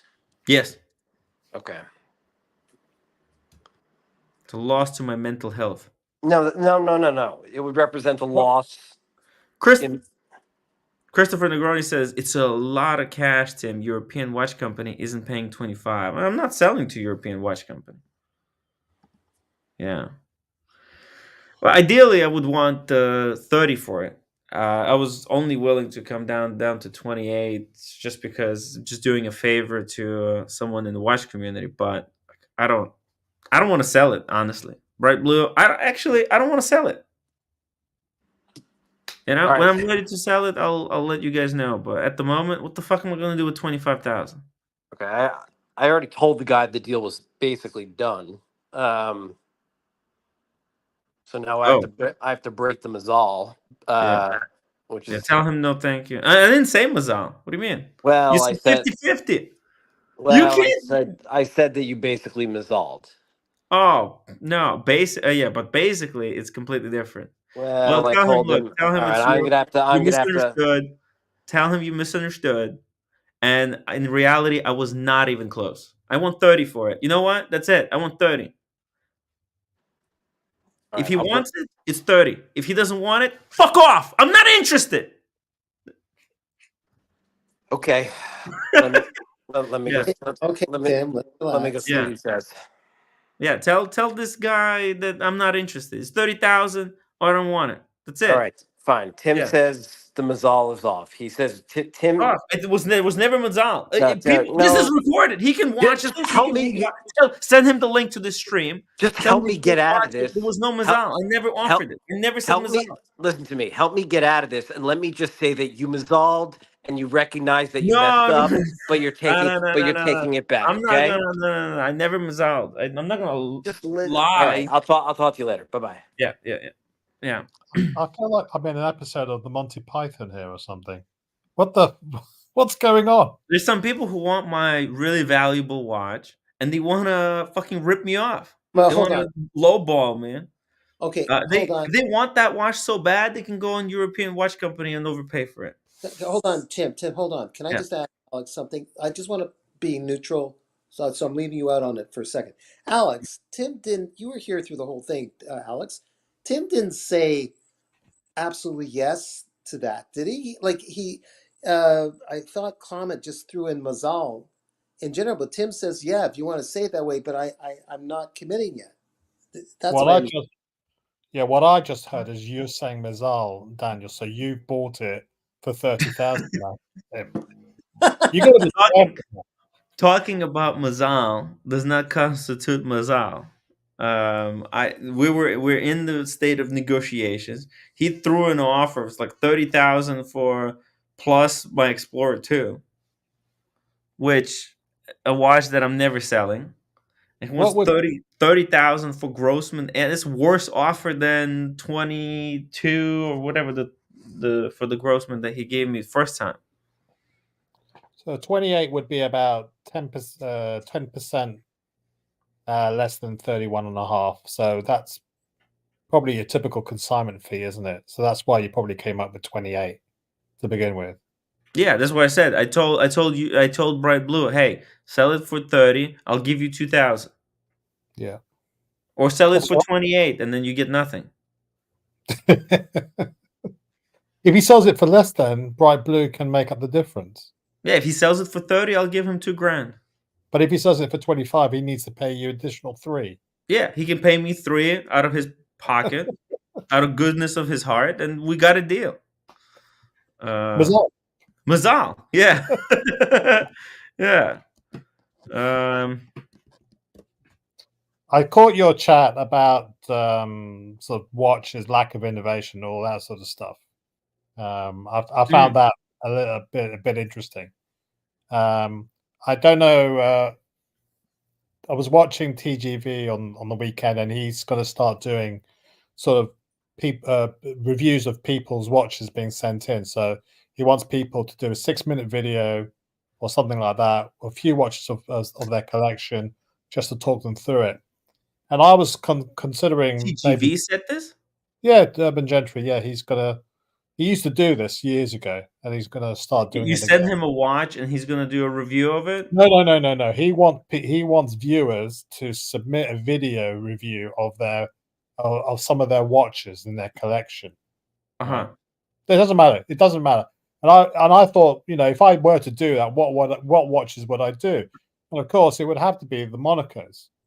And I think the Monacos pretty much sums up the issues that everyone seems to have with watches. It's like, are you a purist? Do you fall at the feet of historical accuracy? Do you like modern day interpretations, or do you go all futuristic? So that's the thing is that we seem to have been stuck in this mid-century style of watches. Think of the watch on your wrist right now. Explorer 2, 1971. Yeah. Explorer, 1950s or something or other. Submariner, 60, whatever. They all have pretty much remained unchanged. Blancpain can't even get out of the 50 fathoms style. They're stuck there. They can't introduce anything else. Well, but the thing is like just like architecture and stuff like that, we all gravitate towards certain styles that have been around for a period of time. In the UK, Victorian, Edwardian, Georgian style. That's it. Everything else is either like a mud hut or everything looks too futuristic with cheap materials, or they have the stuff on the outside, like modern interpretations. Nobody wants that. It's the same thing with watches. We seem to have reached the sort of that was the golden period of watch design. That's it. No one else is going to be interested. If you deviate from that, you're going to be crucified for it because it's not going to be what people expect from watches. So Well, what? it's wait, wait, whoa, whoa, whoa, whoa, whoa, whoa. There's a very important thing that you just said there. What people expect from Yes, watches. exactly. And I think people have been expecting the same thing for far too long. I'm sick and tired of it. I say we demand change, and I think this is what Louis Vuitton is going to bring. Hey, Diego. Sorry, I was just jumping on to make sure Alex took a breath, but it seems like he stopped. So I'm gonna hop back off. See. Okay. Well, you just started talking. I think it's his way of saying I'm a bit long-winded. I get it. Aw. But these are complex things we are discussing, and you have to use words more than 2 syllables from time to time. I think this image here on the screen, it's a disgrace to the watch world. Okay, it's a disgrace, and the watch world should be ashamed of itself because zero innovation, zero. Okay, Patek Philippe is the only brand that said, "Hey, we're going to introduce a new steel sports model." Okay, the only brand that promised to bring something new. Okay, where's new stuff? Where is new designs? Okay, There is new stuff. No one Where? likes. Do you like Hublot? 1980s. Hublot, they're not even new designs. They're stealing other brands' designs and reinterpreting them to make them look kind of like a legal ripoff. Okay, that's all that Hublot has been doing. Okay, besides their fusion, okay, which I freaking love the fusion. Okay, everything else is seems to be just like they're trying to make a royal oak, but they want to get away with it in court. Like, we have to make it so that it looks slightly different, so that if What? we get sued, we can say, well, it's kind of different. Who was that? To all these brands, Oh, all these brands. Okay. yeah, it's very frustrating, and it's boring. The watch world right now is very boring. There's so little innovation. I want to see new stuff, and I think this is what's coming. You know, Louis dumping a whole bunch of money into this horology uh, watchmaker school stuff is going to create a lot of new brands that are closer in touch with the enthusiasts. Like that they're communicating on the closer terms, like F. Bijon and like Romain Gauthier, right?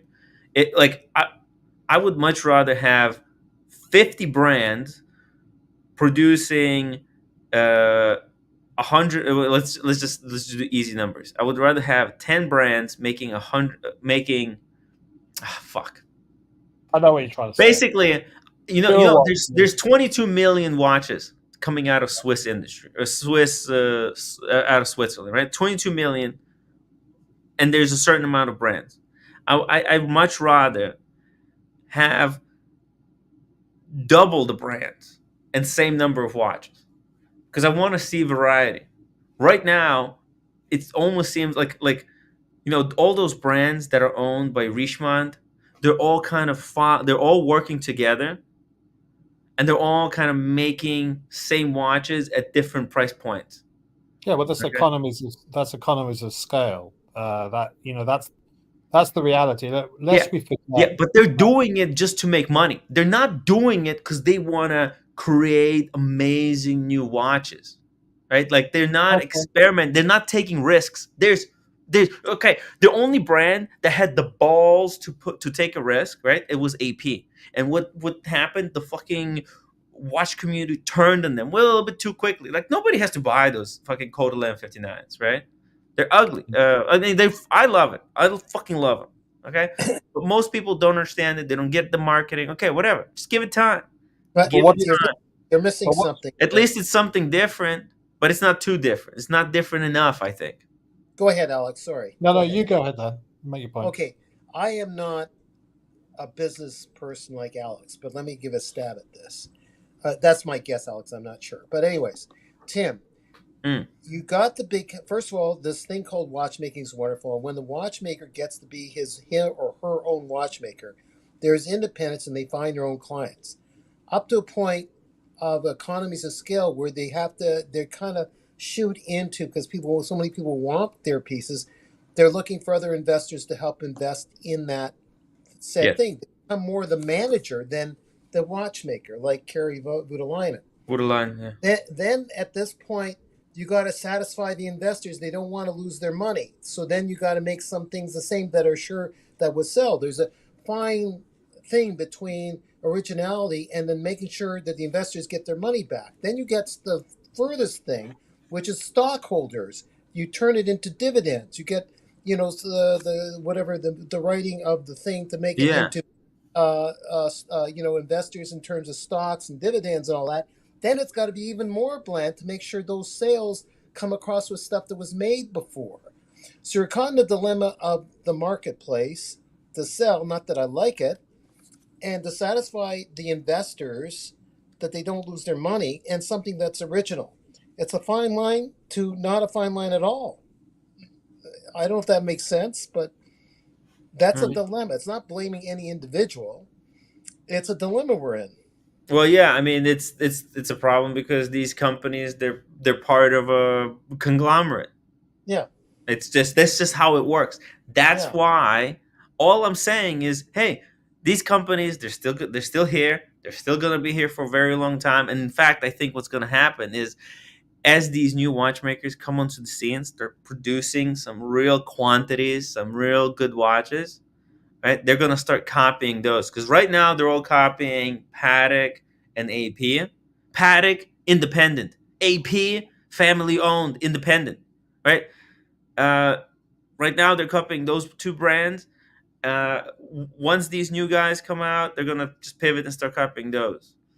Stern Stern is the head guy at they're gonna announce Patek is going to announce new sports watch. Yeah, but they worked out a design that may be different, but it's not like completely. Well, no, it doesn't have to be completely different. Yeah. It could be.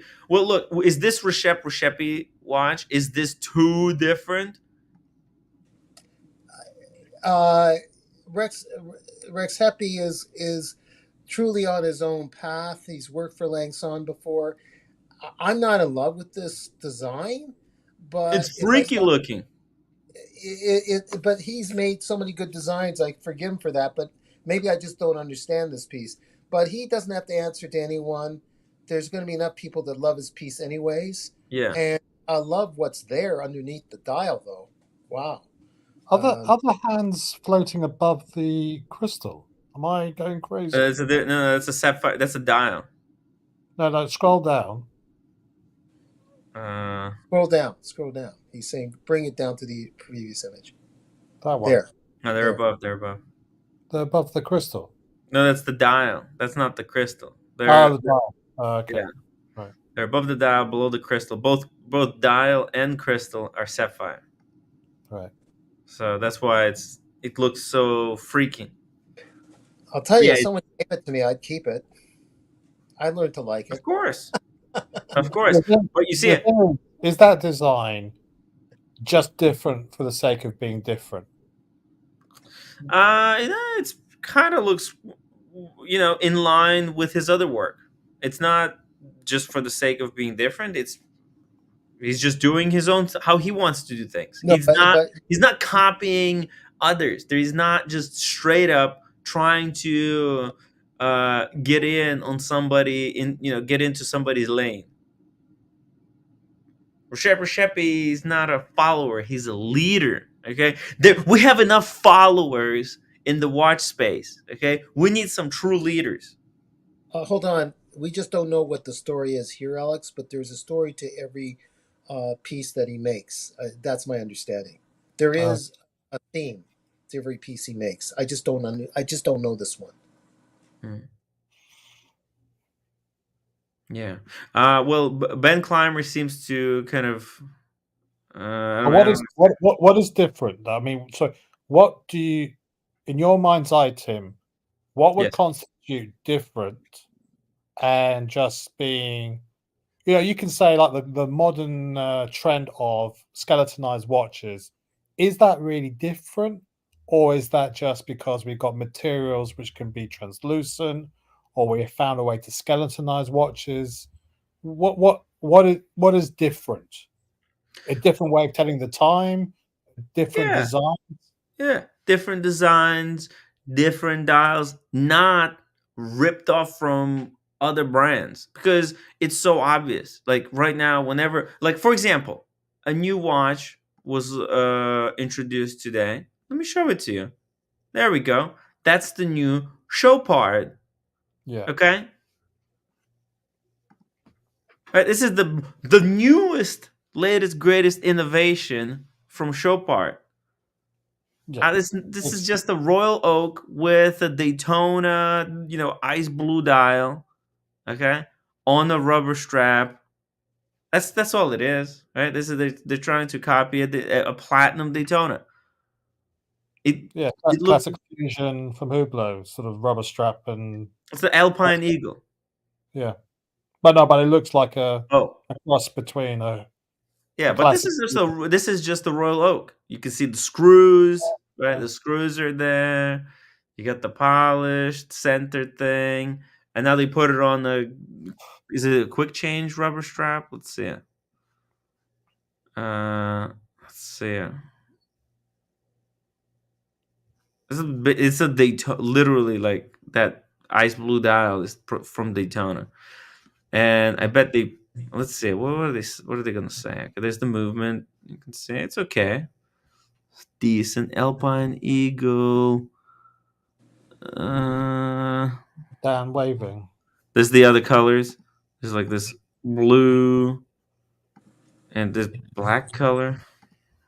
Dan 2,800 euros. What's the material? Chopard boutique exclusive, black rubber pin buckle. Oh, lucent steel. Okay, so it's a steel watch. 100 meters water resistance. 21,000. Jesus. Get the fuck out of here.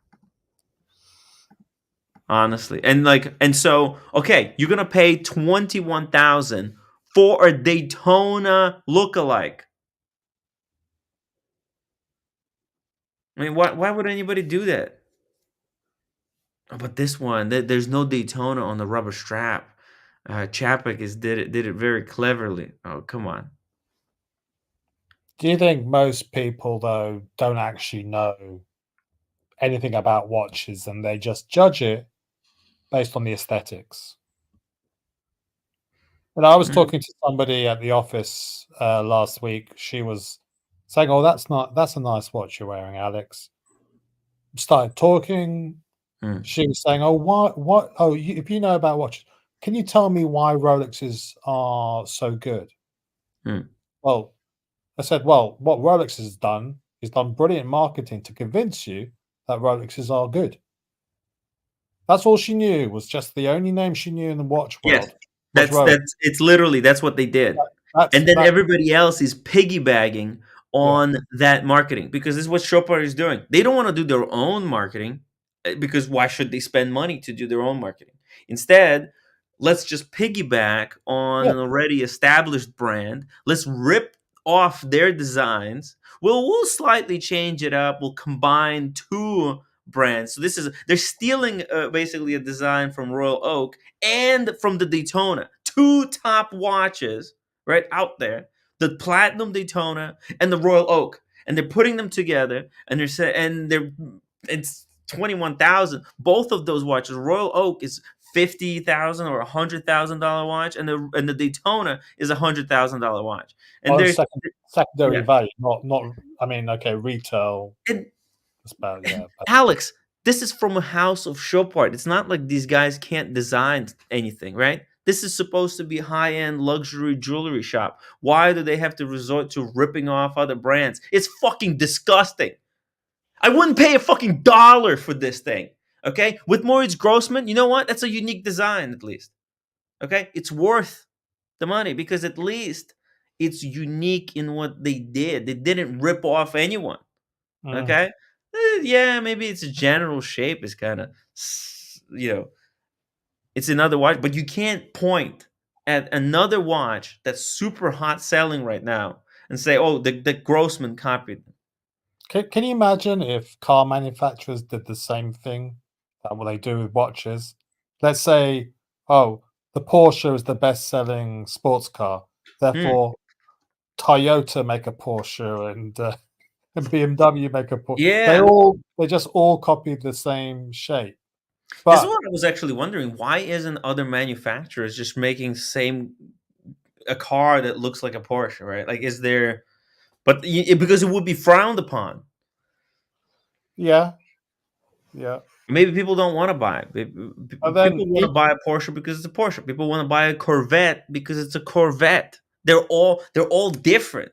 A Corvette, you can't confuse Corvette for a Porsche. They all have their own unique histories and identities. And Chopard doing this is just kind of, it's disappointing. It's really disappointing, Alex. I wonder if there is such a thing as they can copyright their designs. Well, you're not making an absolute rip-off, are they? I mean, except for those clone brands, you're not going to. No. Well, Alex, in the world of design, you can rip off the design all you want. Like Chopard can make a Royal Oak 1-for-1. They just can't use words Royal Oak. That's the only thing that you can protect. It's the branding, the name of the brand, Okay, and the logo. They can't copyright a shape or design, or they can't say we invented screws. Well, I'm not sure about that because in photography, a lot of people would try to copy ideas that have been done before. There's that famous photograph of the what they call them, sun decks, chairs, those folding chairs that you have on the beach, and it was like they're billowing out, and that was a black and white photo. Then somebody came along, recreated the same image, but used 5 chairs instead of 3 chairs, and it was in color. And the judge just deemed it to be actually infringing on copyright. Now, I have a little bit of problem with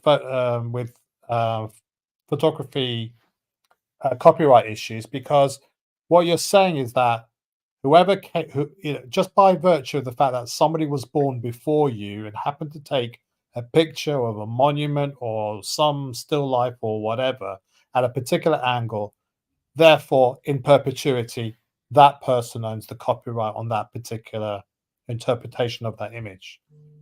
And that's the same thing with any design, anything like that. It's just if it's a blatant ripoff, then yes, they do. I mean, you can't because no, Alex, because taking a photograph it's an extreme skill, knowing which focal length you have to use, knowing the f-stop. That's a skill. That's a really important skill. I mean, I can go and take a picture of, let's say, I don't know, Empire State Building. Yeah. right? And Okay. if I take it on the particular day, because I calculate, like, there's apps that help calculate the sun position, right? If I go in and I take the perfect shot, okay, Okay. I work it all out, okay, perfectly, okay, and then I take a picture, all right. Now that's my picture that I can print that and I can sell it. Who owns And that that's picture? huh? Who owns that picture then? That I own that picture. Right. Okay. Okay. Now you can't check what settings are used. Where, I mean, you could, but I don't think you can sell it. You wouldn't be able to sell it, I think. There's a finite number of settings you can put on the camera to do with But you depth can't of you field. can't like copy my picture one for one, So okay? let me And ask. Right. then So market it next to mine. I don't think no, that would I know. happen. I know. There is some type of laws But regards to that.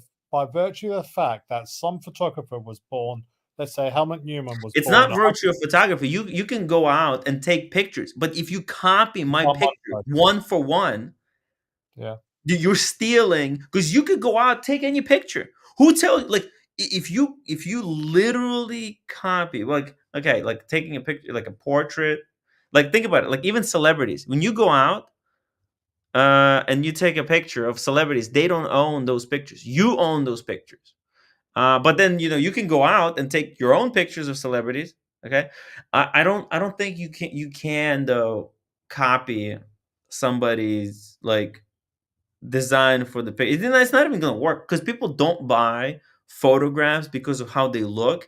They buy photographs because who took the picture. If you rip off my picture, okay, that I took with the camera, you're just gonna be called a thief. Nobody's gonna buy it. You're gonna be discredited, and your reputation. Like, what do you mean?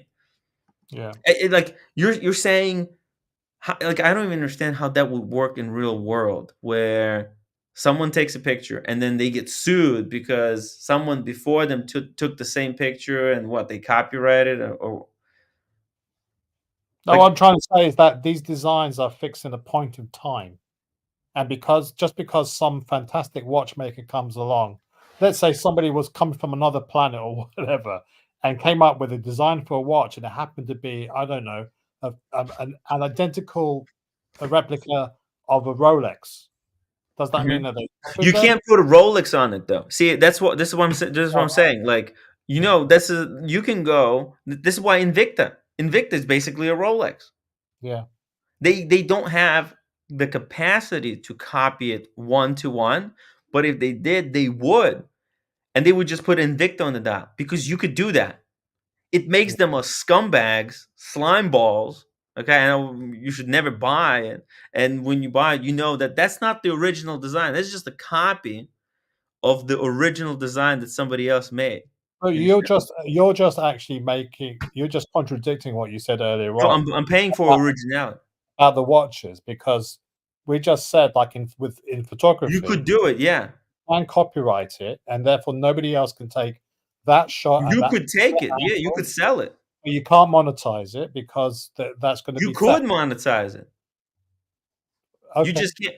Yeah, you could literally go out and take the same picture as I did, and you can monetize, but you can't say that you can't sell my picture. Oh, What I okay. mean, You can't say it's a Tim Wright original picture. and look, and it wouldn't even work. Like, if you took my settings and took the Yeah. same picture that I took and tried to sell it, what would you say? Like, that's original? That would be found out. Like, if you saw my picture online, right? And then you went and copied it and tried to sell as an original, you could get. And I don't No, think it that's a wouldn't copy fly. of a copy. I'm talking about, let's say, Stonehenge or whatever. You can Yeah, imagine that Stonehenge has been photographed from every single possible conceivable angle at every time of day, at every yeah. time throughout the year. There isn't a picture that would be deemed to be original. The only thing you could do is perhaps deal with distortion, reflection, maybe some color shift, whatever. That's about the only sort of variable that's left. Look, there's But always people finding new ways to take a picture of Stonehenge, and the way, I mean, you can't copyright. I mean, every picture that you take is copyrighted to you. Yeah. So you can go and take pictures of Stonehenge, but you know what? Better photographers will take a better picture. I mean, some pretend photographers might copy others, Yeah. but there will be. It's like stealing jokes. How did that go for Amy Schumer? There's a lot of comedians out there who have Daniel been Katz. caught stealing jokes. How does that go? Well, ask Daniel Katz. His Yeah. career. It's hard, you know. It's It is hard. yeah. Let's see here. Exhibit X says Tim is correct. He can take the same picture, but can't use your name. Yeah, I could take the same picture. Yeah, I could sell it. But if I took that picture, right? Because I saw your picture, I saw your settings. What would you do? What do you do when somebody asks you, "How did you take this picture?" Would you lie to them? Or would you say, "Oh yeah, I saw Tim's picture. I saw his settings. I went out and I took the same picture." Would you be honest that that's what you did, or would you lie and say coincidence? Well, ask any artist or any photographer that's been accused of intellectual property theft.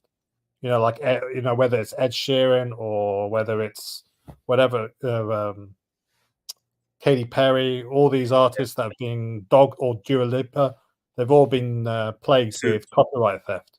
Well, they were all been accused of copyright copyright. theft because Similar beats, there were similar. some similar beats, but it didn't go through. Say No, in case not all of them. Not all of them won. not Yeah. all of them. Some of them go through when they are able to forensically discover that it was like a copy or it like ripped off too much. No, there are accepted arrangement of notes which you can't really copyright, Copyright, yeah. like arpeggios or anything like that. Hmm. That's like was the structure for most music anyway. Although, no, but some of those artists who are already like deceased, who invented those origin, those basics, some of the music is being held by like some fucking record companies, and those companies they're always looking to sue. Very what would you say? They're always looking to sue successful cashed up artists, for no reason and try to make more money. So that's kind of what I think happened in Ed Sheeran case. They knew he's a fucking billionaire. If they were able to, somehow do it, they would make millions. But the fucking, the guy who wrote the music that they were suing him has died a long time ago. How the fuck copyright is still being held? It should be public property. Like if the artist invests something, and then, he should have the right for like, I don't know, 10, 20 years, maybe 10 years. I don't know what the copyright law is right now. I think it's like 10 years. It's 50 plus years after you've died or something like that. Oh, shit. Oh, Exhibit says it here. Yeah, here we go. It used to be artist life plus 50 years. Now I think it's already 100 years. See, that's a scam. That's a fucking scam. 100 years? That law needs to be changed. Anyway, this is a roundabout way to sort of say when watch companies try to make something new, you shit on them anyway. So I joined the stream when we were thinking about the Monaco with the turquoise, and you were saying, "Get the fuck out of there." That's nothing like the original, the Caliber 11. That's the original. That's the original Monaco. You shouldn't have anything else, Alex. I want to see new watches. I don't want to see just reinterpretations of Monacos with different dials, different materials. I want to see new Monaco. I want to see Monaco 2.0. The thing is, it's like that like going back to Jean Arnaud's sort of thing with Rochette. The sort of money, there are only 25,000 watchmakers in the world, and they're getting close to sort of retirement age. So that's why he's sort of, I mean, we're producing what, 10 million watches a year, or 22 million. 22 in million Switzerland alone. That's Switzerland alone. Jesus. So like, it's no wonder that they're trying to build up a talent pipeline for future generations, because all these old watchmakers are approaching. Oh, no. This is not what we're talking about here. We're talking about the watchmakers hired by conglomerates is different from watchmakers that are starting Yeah. their own No, but watchmaking. for every 10 watchmakers that ends up in a conglomerate, you'll get one going, fuck this, I'm going to set up my own company.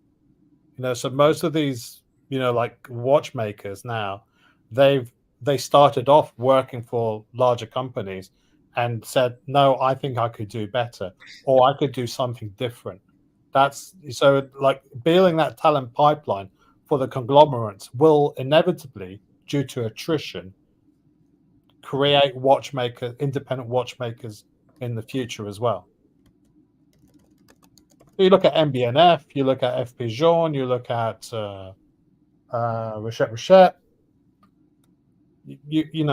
These are all I don't think they all started off as like independent watchmakers. They worked somewhere else and then they struck out for themselves.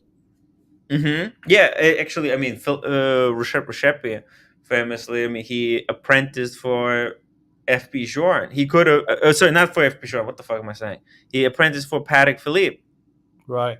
There you go. And a lot of these watchmakers, they, the ones, there's some watchmakers that want to make their own watches. And then there's some, because look, it's difficult. Making your own watches from scratch is very hard. And there's some watchmakers that just like putting together watches, like it's a Lego. It's a it's quite I could say a relaxing experience, right? Like putting together watches. It's very soothing. Um, it's almost like meditation. I could see Daniel Katz putting together watches all day long. Yeah. Right? You just sit there, you got all the parts, and then you put them together. Designing a watch is different. That's why when they say watchmaker, in watchmaking, there's so many different um, specialties, right? Dial makers, and then dials are made in different ways. There's enamel, right? There's a Colsonet. There's so many different dials, and so what? Then movements, right? There's all kinds of complications. Some watchmakers might be more interested in one type of complication over the other. I mean, there's so much differentiation in there. But I'm saying, like, there's those who want to make their own. They have their own vision, their own way of that they want to display the time, and then there's those, like, for example, here at the Tudor factory. Okay, so this is the Tudor factory. They're showing some watchmakers at work here. There's a lot of motivation. I don't know if, like, this is not my type of thing. Look at this. Like, yeah, there's some human interaction with the watchmaker, but the job that these watchmakers got is like a nightmare. Like, look at this. They're just sitting in front and they're repeating the same task over and over. Let me see. Can I show that part? Maybe here. Wait. Oh, it's here. Okay, so they're just like, each watchmaker has like one little task. The movement comes to them, they do their little task, and then it's passed on. Yeah. That seems boring, right? But that's how they make watches for the money that they can sell them for and make a profit.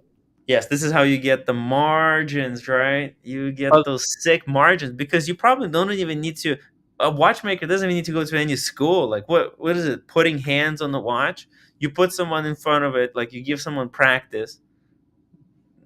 Put 1,000 hands on the watch, and they could do it. You don't need like super qualified. You don't need a guy who knows how to put a watch from beginning to the end together to work at Tudor. I could work at Tudor. With some training, yeah. I mean, yeah, you could. But so what? Sorry, what's the? I mean, Tudor is probably the worst company you could talk about watch design originality, because they've other than the Pelagos in 2015, or 2012 actually, they've not produced a unique design watch ever. It's all just homage to the 60s.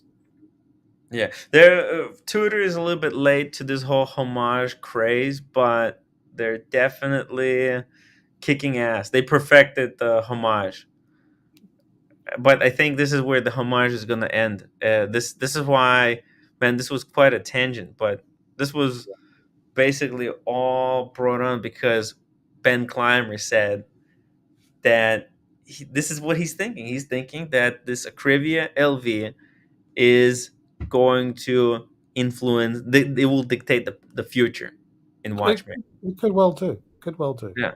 For all the reasons that we discussed, independent watchmakers who've already making innovative designs to make them more popular, to make them more sort of bring them to people's attention, but also it's making the watch. It's producing a pipeline of watchmakers for the future, some of which will strike out on their own to make their own designs to make up the next version of a watch. But there are plenty of watches already out there that are so different, but people just don't like them. MVMF, the Mad One, no one particularly likes that. The Resonance watch, which has got the sort of planetary orbital dial. Resonance? Is it no Resonance? Oh yeah, the oil filled. Yeah, the no, oil people like them. They buy them. Yeah. I might not like. It's not my style, but actually, I think Resonance is good for watch world, right? Because it's different. Yeah, there's some crazy ways, right? The HYT, it tells time with that little green liquid that goes around the dial. Yeah, Crazy, yeah. Then there's Well, the artwork. there are plenty of watch designs out there. They just don't, just like you, they don't appeal to you. No, they do. I freaking love. What do you mean? You like the Resonance watch? Resonance, no. So Resonance, which one do you like? I do like the Urwork. Oh, the Urwork. Okay. And actually, MB&F, I like MB&F, especially their simpler designs. Just the two-hander. They've been doing a lot of crazy, super mega complications in MB&F, and unfortunately, I mean, there's like 300,000. How the hell do I fit into that? Well, that's the problem, isn't it? You can't. I mean, how do you either, like to Dan's point, you're either going to make, you need a return on investment. But wait, Mad One is pretty cool. And did you see the Time Eater yesterday that PG unboxed? No, I missed that bit. Oh yeah, PG unboxed a Time Eater. Louis Erard collab with Konstantin Chaikin. See, I really like Konstantin Chaikin. Konstantin Chaikin watches. What retail? The price is like around 15,000. Still pricey though, isn't it? Yeah, exactly. It is. It's about not like it's reasonability, and it's not. I don't think it's like it's not all about pricing, but it does play a big role because a lot of these brands, man, they're Tudor. You know how crazy the Tudor margins are right about now with that new. It probably cost them literally $40 to make a Tudor watch, and they sell it for. No, come on, Nick. Let's be reasonable. Did you see how much automation is there? Come on. Yeah, but that's a return of investment. That is. It's going to pay itself off in a year, less than a year. Well, that's because they want to go down this route of getting them Meta certified as well. So they have to have tighter tolerances on their production method. I mean, it's the same thing with Amiga. Their watch movements are produced in much the same way. They're just assembled afterwards by human beings to put their hands on and so on and so forth. But it's all highly productionized. Look at this room. Look how many movements are in there. There's millions. Is that the Meta testing chamber, or is it the? Yeah, I think so. Okay. Yeah. It pulls out movements that come in, puts them into the testing chamber. Once they're tested, it pulls them out and sends them off. I mean, it's all automated. I thought that the Meta certification was the movement had to be in the case itself for it to pass. No, I think they showed them that they were actually. I think the movements here in this case were fully housed actually. Let me Oh, they're see. fully housed. Okay, so there is Yeah. the Meta's testing area. There was a part where they took it out of a thing and they showed like a box of just heads, and then the bracelet gets affixed later. Yeah, it gets figured. Yeah, sure. Yeah. Oh, I think Yeah, it's it's part similar right to the Amiga. See this? Pro. Boom! Look at that. Yeah. Look, did you see it? Like that stash. Look how many. Well, how many? They got 10 right there. Boom. 10 black bays. We're just pumped out. Yeah, but that's the certification process. It's not the manufacturing process. The manufacturing process is very similar. Hmm. Exhibit X says Urwork and MB&F are great expressions of form and function. It may not be your thing, but think about them in comparison to wooden clocks in 18th century. Boom.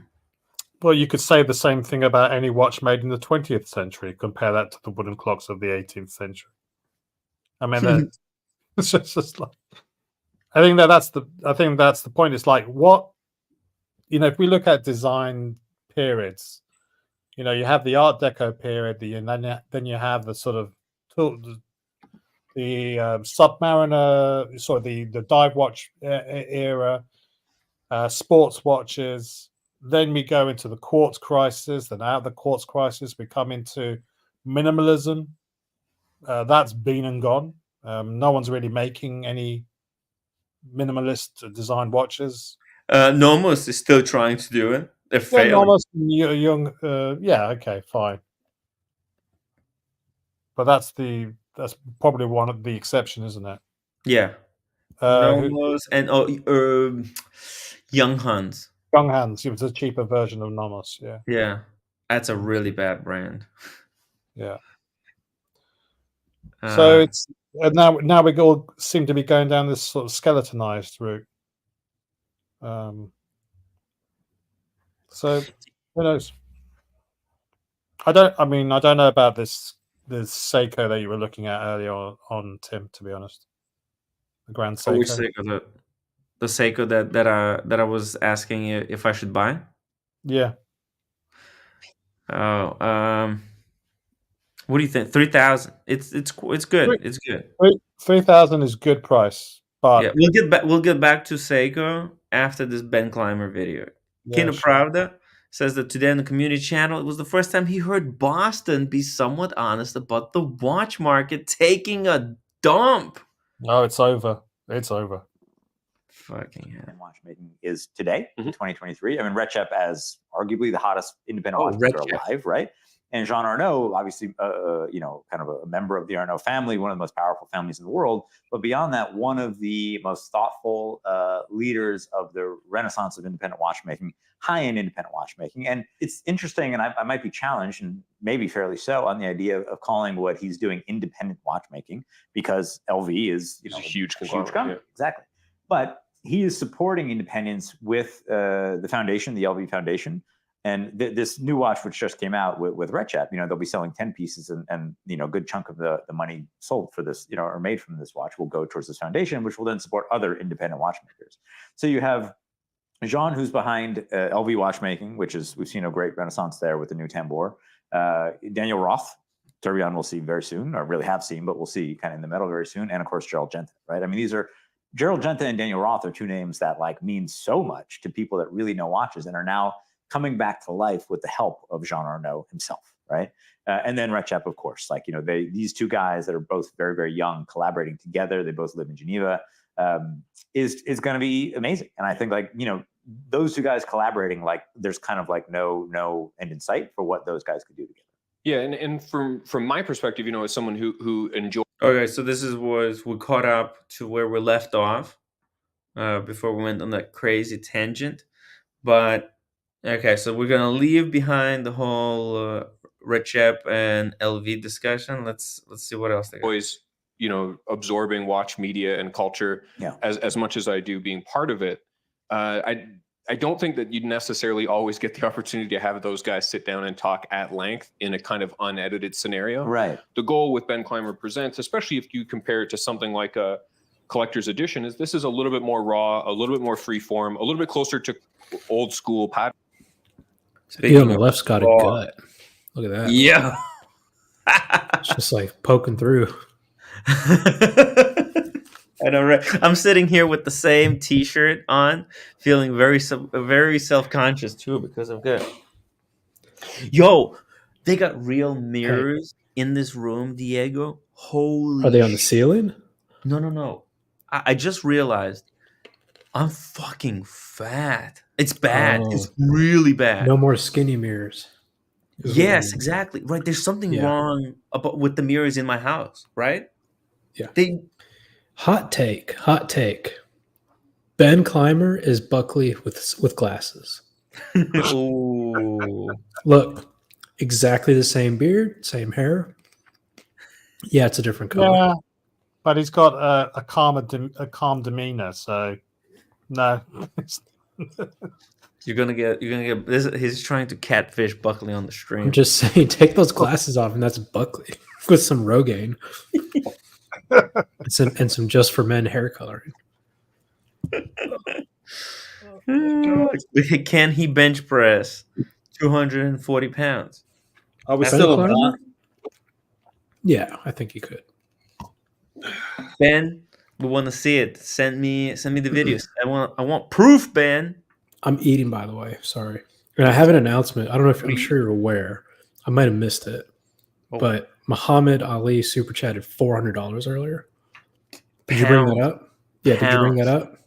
I did. In the beginning of the channel, I Perfect. thanked him, and I said basically what I'm gonna do with that money is at Watch Time New York, because he can't attend.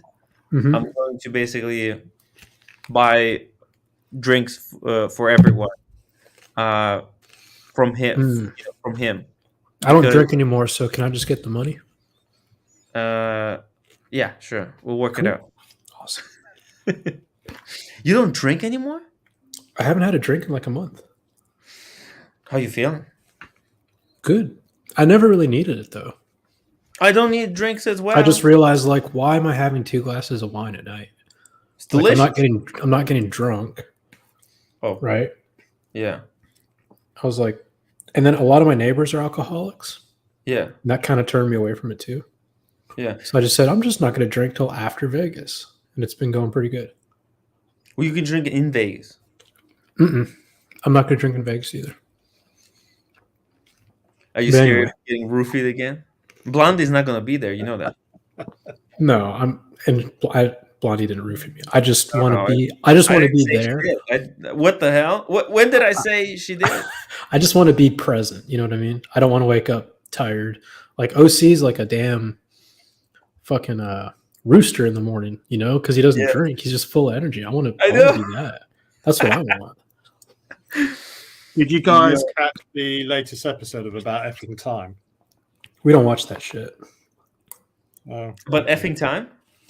Yeah, they had the producer talking about his story and how he used to get blind drunk. Yeah, blind drunk. He just didn't know what was happening to him. Blackout drunk. Blackout drunk. Yeah, It happened to me twice on the live stream. Yeah, it's I don't know. And it led to the story of him losing his big boy watch, Oh, which watch? an S&G Tudor Black Bay. Oh, that's And not he- a big loss. 41. For him, it's a lot, and it's sort of like it was the watch that he wanted to hand down to his one of his sons, and Yeah. that's what sort of Yeah. the first time it happened. He sort of when it happened, when he got stolen, he was like, I need to stop drinking. And But you know what though? Drink Now- to now be he- blacked out. Now he can get a Two- Rolex. Now he can get a Rolex and hand that down to his son. Well, he Yeah, actually you ended up hand finding out out Tudor. 3 times. You don't want to hand out a thing to your son to say that you fell short of getting a Rolex. He's going to be made fun of in school. Don't give kids Rolexes. Come on, guys. He bought the watch. Go out of control. He ended up rebuying the same watch, which got stolen from his car, and he ended up buying a third one. So he's ended up buying the same watch 3 times. Jesus, that sucks. In all seriousness, that sucks. Fucking hell. Yeah. So the I third mean, time do the drink. The second time was because of a theft from his car. So we'll see if the third one gets stolen. He left a watch in the car. It was in his carryall or something or other. They stole everything from the car. They weren't breaking into the car because of the watch. They were just breaking into the car as opportunists. Yeah, I don't leave valuables in my car. You know? What the fuck? Why would you leave a I carry-on? learned that when I was 16. Yeah. What, a carry-on? You mean like for the plane? A carry-on? No, like a bag, like a message. I mean, like they Like lost a messenger bag? They lost like their laptops. His wife's laptop, passport. Just opportunities. You should never leave that kind of stuff. in the Passport, car, Jesus unattended. Christ. Yeah, it's ridiculous. Yeah. Wow. Is this guy British? Yes. No, it's Australian. Oh, Oh, well, that explains it. country of criminals. But no, And he lives in Copenhagen, I think, which is where it happened. Anyway, Damn. tangent. But yeah, drinking, it's not required to have a good time. Yeah, no, you don't need to drink to have fun. You don't have to do anything to have fun. You could just have fun. Exactly. Yeah, there's different ways, but the most important thing is alcohol has a lot of adverse health effects if you drink too much, but everything is moderation. Sometimes having a drink or two can help you get past certain stress in your life. For sure. Yeah, but it's a tool that should be used and not abused. Yeah. That's how I like to think about it. Yeah. But yeah. Let's what do you think, Diego? Let's finish this Ben Clymer Yeah, go episode for it. 0. What do you think? Are you excited so far? Not really. No? No, I mean, like,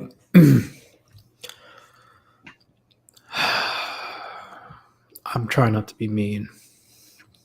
Do you guys think? Oh, well, I understand this is going to be more of like a little bit boring, stale content, but for normal people, I think this is good. I think they might even. Part of me is thinking that they're going to sign the About Effing Time podcast onto Hodinkee, because it's that kind of tame, lame kind of content that I think they would be proud of hosting on Hodinkee. You know what? Yeah.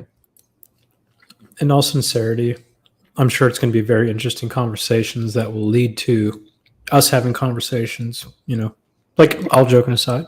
Yeah. But yeah. Hodinkee has created this atmosphere of like uber hipster, like stealth. Well, if you know, you know. And it's just like, it puts a bad taste in my mouth. I don't want to be a part of that. I get it. I mean, I'm not buying, promoting, or we're just observing how it's going to influence the watch world. My biggest interest in this is the impact on the watch community. Yeah, I mean, but with all that said, like, I won't seek it out. I'm not gonna be waiting tomorrow to download it and listen. Right. Just like I don't read their articles. I've never read a watch article. They're just trying to sell you. Do a poll, Tim, because I've been wondering: have you ever been persuaded to buy a watch because of a endorsement deal? Ooh. Like, did you see the watch on David Beckham? You were like, I gotta have a Tudor now. Like, does that sway you? Well, Alex was swayed. He got both a Speedy and what's it called? The James Bond, right? No, but he might just like the Speedy and James Bond. I'm saying, like, okay. People put such an emphasis on like who's wearing what watches. Did you see the watch that Ben Clymer has? I gotta have one now. Like, that shit doesn't matter to me. I'm curious with the chat. Doesn't matter to you, Diego, but David Beckham has a huge brand presence. When he put his name to a whiskey, that whiskey sold 100 times more than they expected to. Yeah, I know that happens. I'm just wondering how many free thinkers are out there. Oh no, exactly. But the majority of people, as we're saying, most people seek comfort in designs that are tried and tested. and How, not how, the original. how do you want me to phrase this question? Have you ever Does advertisement and or endorsement of a watch? Have you ever purchased a watch because you were swayed via advertisement and or a specific endorser? Does that extend? Endorsee would be the word. And if so, who?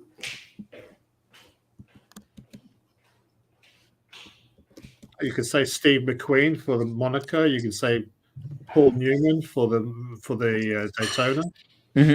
You can say Old for the Speedmaster. That's a great point. Paul Newman for the Daytona. You know what? I don't give a fuck about Paul Newman and all the stupid cars he drove. He wasn't even really professional. He was good at a certain level of driving. But I appreciate everything that the Paul Newman Foundation has done and continues to do. But when I look at a Daytona, I don't ever think of Paul Newman. And when I wear it, I don't ever feel like Paul Newman or be like, I wonder if people are going to think I'm Paul Newman. No, that's not the point I'm trying to make. That's the point I'm making, baby. Yeah. You're very spicy tonight, Digger. Because there's a difference. I think the issue is Paul Newman managed to get the Daytona to the tipping point where because it was a huge failure to begin with. Paul Newman managed to get that watch to a certain mind share where it's sort of gathered its own momentum since then. You ask any modern Rolex owner now, Daytona, they won't know who the fuck Paul Newman is, let alone his association with the Daytona. Right.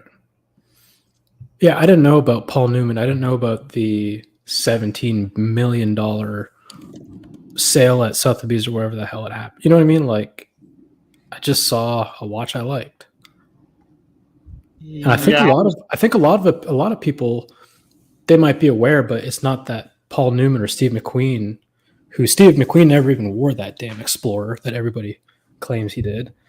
Yeah, like that just doesn't. I don't know. I think we got a lot of free thinkers in the chat. I'd be curious to know. Like, Tim, who's your favorite actor? Maybe my favorite actor. Yeah, Leonardo DiCaprio, maybe. No. Anthony Fowler. Seriously, just give me one. Like Denzel Washington. I don't think I have a favorite actor. Okay, well, let's just say it's. I mean, I like Keanu Reeves. I think Keanu Reeves. Yeah. If Keanu Reeves started rocking Oris, does that change your mind about the brand? Are you like, you know what? I got to go get me an Oris. They're not that bad. No. I mean, it would be cool if he was wearing, I don't know, like, oh, he actually did buy like Submariners for the entire crew. I know, that was awesome. Yeah, that was fucking cool. See, that was me owning Submariner and him buying Submariners for everyone. That was fucking cool because he's not wearing it, but he bought them because he knows that it's a good watch. It says a lot about the watch, and it's not. He's not getting paid to promote Rolex at that point. Okay, it's just something that he likes. Like I much more prefer. Like, for example, let me show you something. Right now, there's a big promo going on. Okay. Watch this. Discovered the new mini Dolce Vita, right? Mm-hmm. So they got this beautiful ad roll with. Sorry, what's the name of this actress? Let's see her. Here.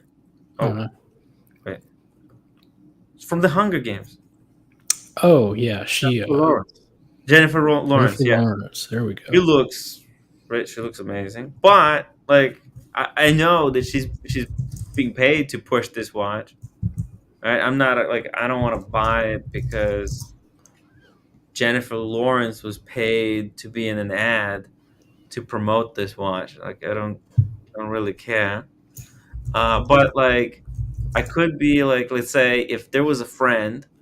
This is the way this influences me. But if, let's say, someone asked me for a recommendation, like some some woman that looks kind of like Jennifer Lawrence in this kind of fashion, okay? Which is actually my boss, my old boss from my job, my mom's best friend. She kind of looks like Jennifer Lawrence. I kid you not. You want to see it? Oh, Don't dox her. So. Nobody's gonna. I mean, it's yeah, not. nobody's it's gonna not, know. it's not Nobody's that. gonna know. Nobody's gonna know. But that's the No, thing. Is no. we keep circling around this thing. We are the minority. The majority of people are influenced by fashion spreads, op-eds, articles, advertising, marketing. That's how the marketing works. It's like one brand ambassador. Yeah. See that? Yeah, very. Right? She kind of looks like Jennifer Lawrence. Not at all, but okay. Okay, I mean, I didn't say like she looks exactly like her. I said she's in that style, like a blonde white woman. With the East. When are women going to start looking at original and stop looking like other women? Oh my god! No, but it's a similar look. There's similar styles. There's like goths, and then there's women like this. Anyways, I don't know how to describe it, but by the way, everybody that says Paul Newman was a professional driver, he won 4 championships in the Sports Car Club of America event. That's pretty good, no? I mean, that's just like anybody with a sports car. Oh, but he was like, I know, but like, let's just not pretend like he was like a Formula One driver or like he won the Daytona 500. Yeah. The dude, yeah.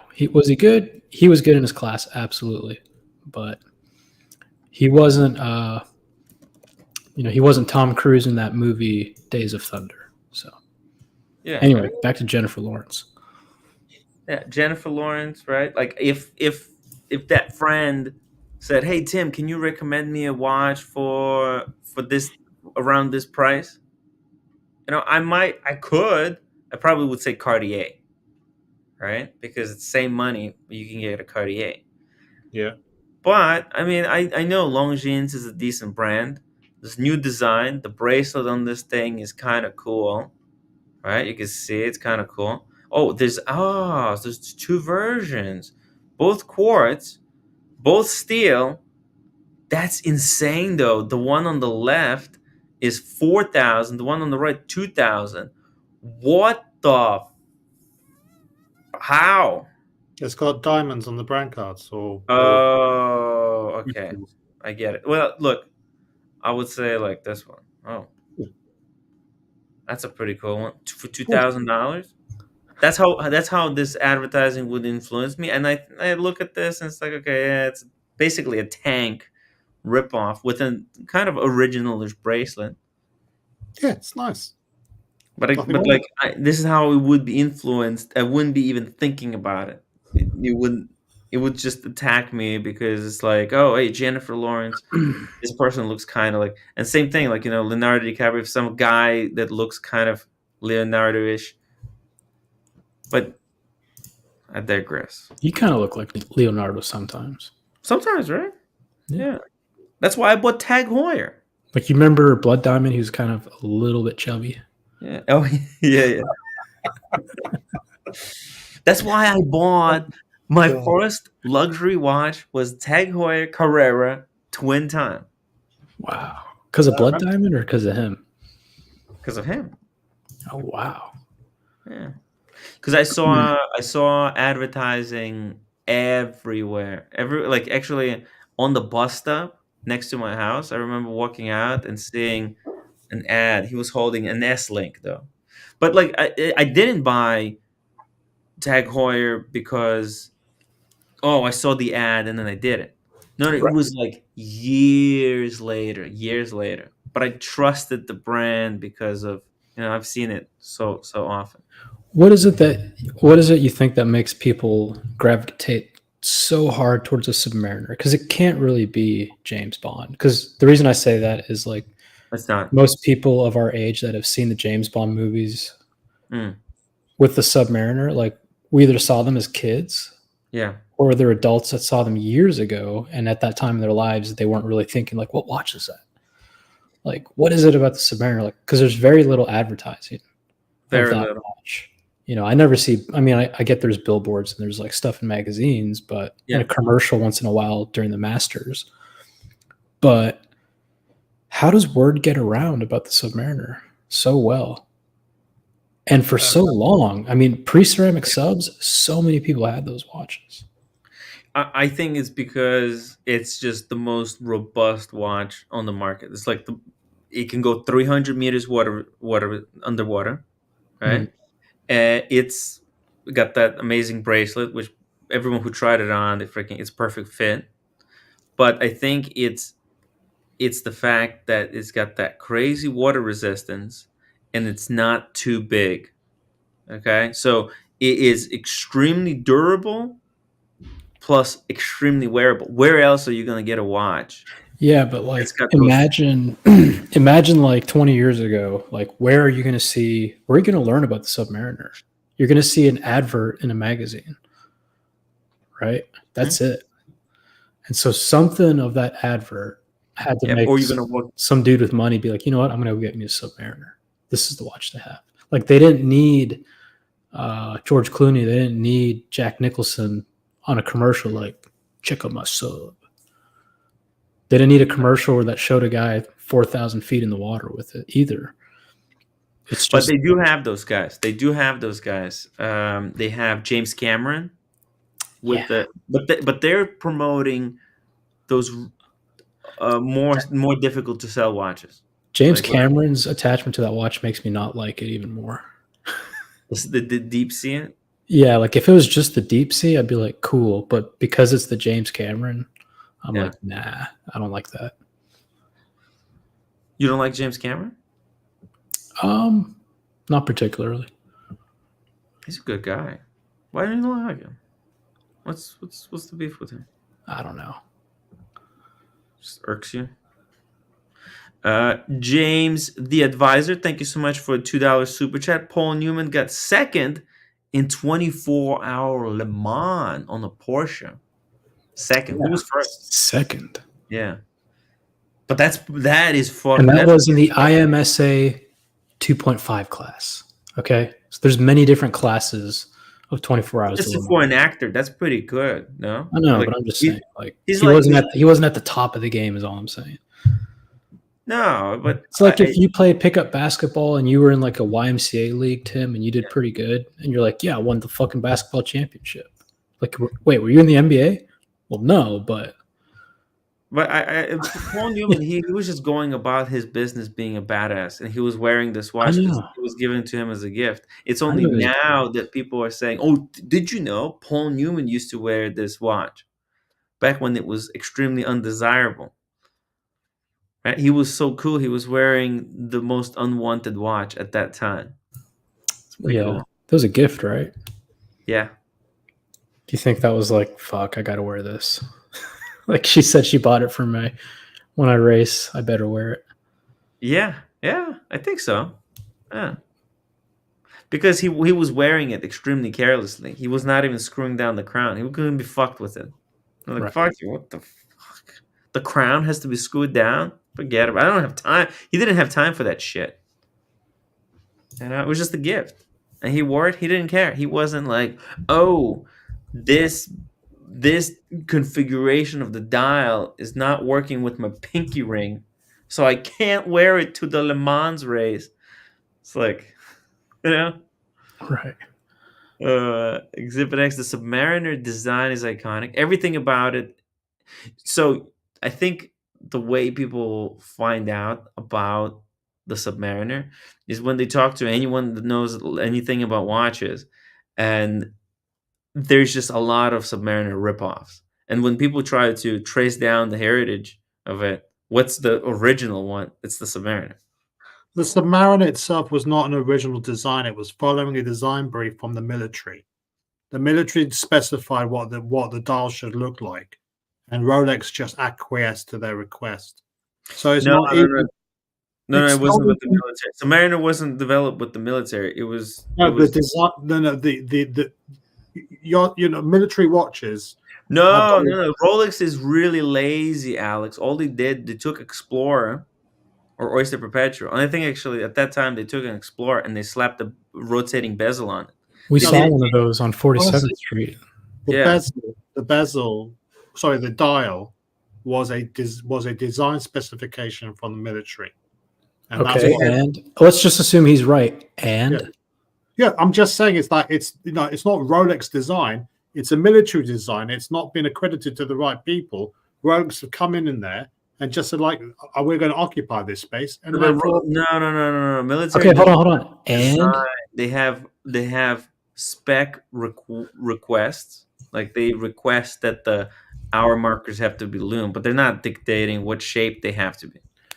do we need to have a parade for the military and celebrate that they were the original designers of the Submariner? no, dial? that's right. Yeah, but you look at all the watches that were designed by the Dirty Dozen for the British military. Yes. 12 different houses. They all look exactly the same. They were just following a design brief. They look Same they as look the very similar. It's the They same don't as the look Type 20 Breguet. That's Yep. just a Type 20, right? Like many brands did that, but no one's saying, "Oh, this synonymous watch of Breguet isn't even their own design."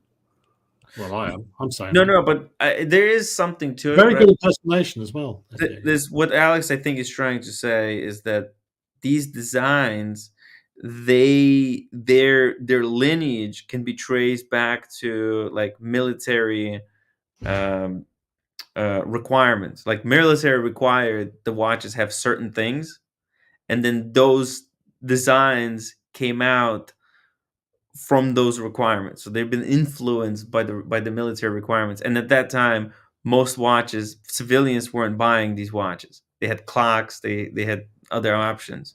Right. And a lot of these watch brands, they relied on basically on the military partnership to sell the watches. That was big portion of their funding and how they got money to, build out the factories, is contracts with military. This, buck knives. Hold on, because I'm reading right now that by the time the MOD was ready to commit to the Submariner, Rolex was several years and several upgraded references into the Submariner. Yeah.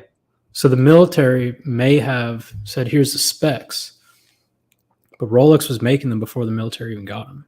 I don't even think Submariner has anything to do with it. Submariner was a more of a commercial project. I think Submariner was designed for the diving sport of submersion diving. Just came out at that time, and Rolex was seeing that that these divers are going to need a tool to trace the time, how long they're underwater, and they were starting developing, and then they would like sell it to Comex, right? That's why we got a Comex Rolex, but it's no different than regular. I think it's slight. Here's another sentence. Coming out of World War II, the MOD realized a robust and reliable dive watch would be absolutely necessary for diving units. At the time, Rolex was a clear leader in waterproof watch technology, catching the attention of the MOD and making the first appearance of a military-issued Submariner. And again, around 57, when the MOD was ready to commit to the Submariner, Rolex was several years and several upgraded references into the sub's history. Mm-hmm. So it sounds like the MOD was like, "We need a dive watch." And then they kind of just waited. And they're like, "Oh shit, that Rolex is really good. Let's do that." No, what they said is, and I'm reading the same article as you are, they're saying that Rolex had the right technology. Design and technology aren't necessarily the same thing. But I take your point. I am probably talking about the mill sub rather than the standard. Yeah, because the mill sub is very different. Because a military could look at a Rolex Submariner and say, "Hey, we want that, but we want it with fixed lugs. Can you make that for us?" Yeah, because I mean, if we look at the 1954 original Submariner, it's very different from the mill sub. Different hands, different dial. Yeah. The Rolex had already said, "We're going to make a rotating bezel dive watch with a black aluminum insert, screw down crown, loomed plots, loomed hands." Like that was already, Rolex already did that. Fair enough. I stand corrected. Yeah, you do. So Yeah. cool. I'm just joking. This is the whole point of this show. Fuck you, Diego. Something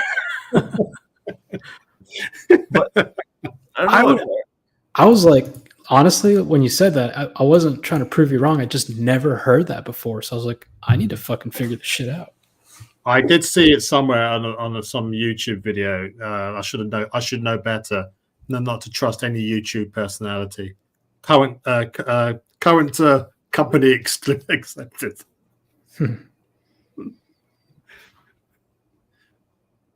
Oh my god. Are we No. watching the rest of this video then, or what? Oh yeah, let's watch it. Let's watch it. Okay. I'm gonna go Had mute a for little, this. had a little debate. Testing, we're just adding in the camera, Yeah. and the goal is to go, like you said, kind of deep, nerdy, specific Yeah. with the people who can talk to those points. I think so. And I think in many ways, like that is what people are yearning for now more than ever. Like people just want, like, I happen to know Jean and Recep, not super well, but relatively well. Like I WhatsApp with them both, but I think like at the end of the day, people are just people. And I think like that is what will be so kind of interesting about this. Like this is not going to be a highly processed, highly edited, hyper professional, polished Hit pause. video. Pause. Yo, dude. Hold on. All right. Episode 1. Hey, Ben Clymer here. I'm here with Recep Sheppy. I guess my first question, what happened? What's up? Where did it all go wrong? Dude. No, dude. It's even lazier than that. Ben Clymer is just like, this is not gonna be highly edited, not highly professional. This is just basically he's gonna do a live stream for an hour. Just prepare some questions, right? Just sit down, just chat. And actually, I mean, that's you don't really need more than that, to be honest. Look, there's going to be a lot of people that are excited about this, and I'm happy for that. And it's going to be raw. That we also do on Hodinkee.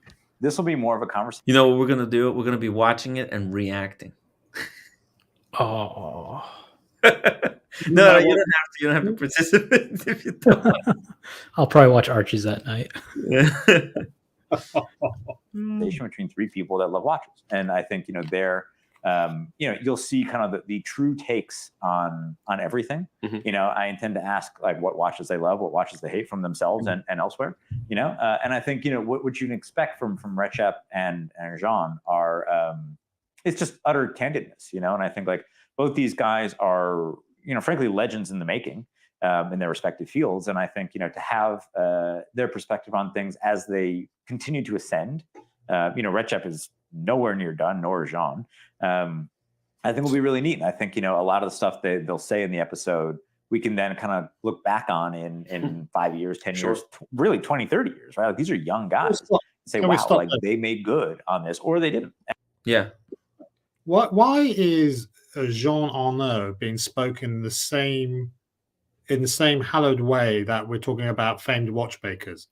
Jean Arnaud is just in charge of the marketing at Louis Vuitton.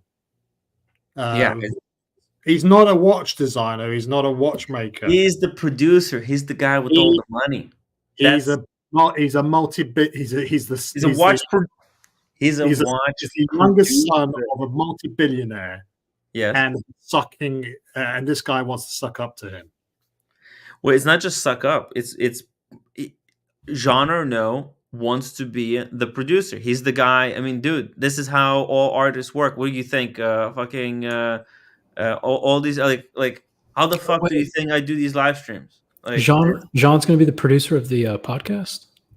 No, he's going to be the producer of a lot of watch things that will happen. Yeah. He's got all the money, and he's willing to spend it. He's willing to put the money into the industry. Where else? Who else? What other billionaire is going around saying, "Hey, I'm going to be putting money into watches, and I want. Hey, I see a watch. I see a potential future watchmaker, incredible watchmaker. Let me put 10 mil into this guy." Who else is doing it? No one. He's got to launder his money somehow. Yeah. So what the fuck? Oh my god. Or I mean, you could say invest. Oh, sorry, invest. I mean, what did I say? Yeah. Yeah. So, no, here's my opinion of all that. The dude's a businessman. Exactly. He found a guy that has enough of a following to where he can say, "Produce 10 watches. I'm gonna give you all. I'm gonna pay for the year. Make these watches. They're gonna sell for $500,000. I obviously get a cut. You get a cut. We're just going to keep doing this, and we're going to keep making money, and we're going to keep putting watches into the hands of the people that enjoy your watches. Now, we don't have to buy them. Probably can't afford to buy them anyway. It's moot. It doesn't affect our hobby. It does. It doesn't affect our space, like, trying to get a 5167. Like, it doesn't affect that. I mean, Yeah. it really it does. Daytona selling on Phillips, okay, made it impossible for a lot of people to buy the Daytona. Paul Newman Daytona, when it sold for $18 million, it Yeah. it exploded the demand for Daytonas worldwide. This is why Well, it I does think- affect. I think more so just watches in general, because the Daytona has always been kind of a weightless piece, not necessarily. No, like it you- became more of a weightless piece. I know, but I'm after. saying all watches did, right? People saw the value of watches as long-term investments, and Right. like everybody went to buy Rolex. Well, I can't get a Daytona. Fuck it, I'm going to get a Submariner. Yeah. So That's what happened to me. That's literally what happened to me. But I didn't know about the Daytona sale. I just knew my tag broke, and I was like, "Fuck this shit! I'm sick and tired of nonsense. Let's go to the source. Let's get the best of the best. Let's stop fucking around. Let's get Rolex. Let's get the best, as good as it gets." Okay, and that's why I got Rolex. I've been happy ever since. Yeah, but it does affect, like, what Louis Vuitton does with Reshep, it will trickle down, and it will affect maybe the price of your watch, the desirability of your watches. It will affect how you guys will structure your collections. It's important stuff, I think. yeah, you're right. I think it might drive people like, all right, I can't get a Reshep, but I'm going to go get that Moser. I'm going to go get that whatever, right? Mhm. I think it'll more so affect the independent market. It will dictate tastes. Okay, this is going to be news around the world. Actually, I promise. I think you'll see a lot of maybe even mainstream brands trying to rip off that Reshep design with the. I don't know if it's going to dictate taste. And a lot of the independents that have been unboxed on your channel, Mhm. there's like 2 that I actually liked. Mhm. And the fact that they're so valuable, for me, it didn't change my taste too much, if at all. I think the one I've been most swayed by is FP Journe. But all the other ones, I mean, they don't do it for me. Mhm. I don't know if Reshep, the success of a Reshep Louis Vuitton collab is going to make people say, you know what, I actually do want a really thick watch with a complication that I can't see, with like really weird indices and like gilt gold markers. Like, Yes. I don't know if that's really gonna. I don't know. How is that going to affect, right? How we don't know. But like, I don't think it's that watch that's going to affect. Okay, it's not the watch. It's not this Reshep watch that's going to change the world. I think it's the partnership and the money that Jean Arnault is going to dump into independent watch world. That's going to accelerate that process. See, but by dumping this money, he basically expedited the process by 10. Expedited by 10 years. What he did, okay? There's all these independent watchmakers, and he's just gonna go throw a whole bunch of money at them and say, you know what? And also remember, like, yeah, this is the guy who's not actually charging money for this service. This is all the profits from these collabs are going to go back to sponsor more independent watchmakers. I stepped away. Can you say all that again? Speaking of independence, Sorry. no, I was just saying that The came home. it's not the watch. This Acrivia watch, it's not going to change now. Immediately, it's going to have zero impact. But the money that Jean Arnault is going to dump into the independent watchmaking, that's what's going to. It's already accelerating the watches that we would get 10 years from now from those independents that they're going to be coming out in the next 2 years. Okay, that's my thinking. Hey Buckley, AP is done. You're done with AP, huh? Mm-hmm. Oh, Buckley, yeah. doesn't Ben Clymer kind of have the same haircut and beard as you? Why do you have to insult me as soon as I get on the panel? Go put some glasses on. wait. There you go. Yeah. Ooh. Yeah, it's kind of true, actually. Dude, what the hell? Look at the other way. Put glasses on. Go grab glasses. I don't have Buckley, glasses. Come on, you don't have glasses in the house? No, I don't wear glasses. You don't have clear glasses Why to would I have that? make you look smart when you're on a Zoom call? I don't do Zoom calls. Oh, okay. Speaking of Zoom calls and glasses, Daniel, welcome back. Well, I wasn't planning to come back, but here I am.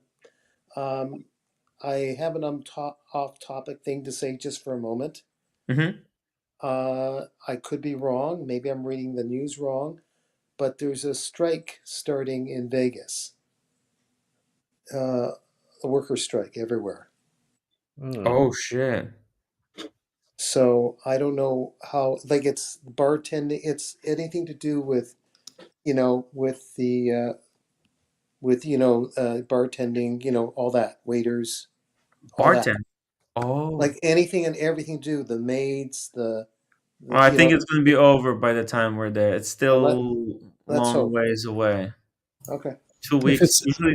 If it's not, we can find a Walmart and we'll just make sandwiches and eat Doritos. Exactly. It's going to be even more fun. Less people around. Less crowds. We'll get our own alcohol. It's so much cheaper. Dude, buying drinks at the casinos, fucking scam. We'll just go get ourselves a bottle, go to a room. We have a friend who got a big ass room. We'll just go there. We'll have our drinks there. I hear you. Well, it might be better than being stuck in the bedroom with 10 guys at the window. Getting loaded. Well, I don't loaded, then I'll die. But you saw me drink a shot of that tequila, man. So okay, that's what. Let's think about this seriously. Like, let's assume that we can even get our rooms, but all the restaurants are closed, casinos are closed. Would you guys be down for just like driving to the mountains? No. With like dirt bikes and dune buggies? No. No. Oh, dude. We'll see. All right. I think it'll be over. They're not gonna. There's billions of dollars at stake. Can you imagine? Like, dude, Mathis is sending me the most epic text ever. Mathis, legend. Can't wait to see him in the casket. Oh, it's not everywhere though. It's MGM and Caesars. No win. No, the win is included. I looked down the list. What? It's in there. It's only this Thursday. It's only next this Thursday. What about Caesars? Yes, especially. What about Bellagio? I think so. Anything big is in there on that. What do they want? More money? They may have an argument. Actually, just the timing for us is not good. But they what are they saying? So it's about everything being replaced by AI, like a lot of parts of the service, like the dealers and so on. AI technology. Oh shit! Just raise salary. It's a bunch of other shite. That whole gambling in person with a real human being with the deal. Yeah, that's all gonna get changed by like some computer. Oh, I get depressed when I see somebody playing like machine poker. I'm like, dude, really? Makes me want to throw up. Yeah. You're playing against like 4 other robots. It's a computer. It's designed to kill you. Like there's no way you can win. There's literally it's just might as well just walk out onto the strip and just fucking throw your money into the street. How are you supposed to win against a machine? Yeah. I'm here on this show because I'm sure that Tim Wright is not AI. He's a real person. What are your thoughts, Buckley, on the whole Ben Clymer thing? I think they're in trouble. He's been removed, and now he's coming back because all the things that LVMH probably told him to do destroyed his business, and all the things he knows that he has to do might bring it back. You get away. This is the problem. They got away from vintage Rolex and vintage Hoyer and Patek and whatever, and they started all these garbage brands and all this bullshit that nobody cares about, especially in a down market. And they tried to become gray market dealers. Not a good idea now. And I think he's tired of it. Every day the guy wears a Daytona or a day date. Ben? Yeah, every day. It's a What? Daytona or a day date. Sometimes he has a Longa. Sometimes he has a Patek. But, this whole week on the wrist with like a fucking stupid swatch with a face on it or whatever nonsense they spruik, that's got to stop. Was he taken out of the presidency? Is he not a CEO there anymore? I don't know if he's a CEO. He probably is, but he probably had a whole bunch of things they wanted him to follow. And clearly Hodinkee sold out after they invested the money. Everybody feels like that. And it looks like he's trying to get back. Because they launched this podcast like 2 years ago, and then nothing ever came of it. They did the same exact thing. We're doing a podcast. We're doing a certain amount of episodes, and then nobody ever showed up. They never actually did it. Here's a question, though. Was that potentially because of COVID? No, they did it after COVID. Okay. So they announced this podcast after the lockdowns ended and all that. Yeah, it was like end of 2020, beginning of 2021, and the first person was Ed Sheeran, and they showed video clips of him going through his watches, and what it wound up being was the two of them were in a chair for 40 minutes talking about nothing, not showing any watches. I don't know if anybody remembers it, but I remember the talking watches. Yeah, that was pretty bad. I was like, oh, Ed Sheeran, he's got a lot of really cool shit. And then it was like 0 watches. Same with Kevin Hart, 0 watches. Yeah, I mean, you can't mess that up. And they got away from the collector conversations. It's what everybody wanted to see. Now they produce one like every 3 months if you're lucky. There used to be one every 2 weeks. And that's what people watch. They want to see collections. They want to, they want to see interesting things. You can't do these nonsense videos. I mean, they did like 6 months, maybe more, of these COVID videos. Like, what were you wearing during COVID? Every employee, what were you wearing this week? And it was just hundreds of these bullshit videos. And then Watchbox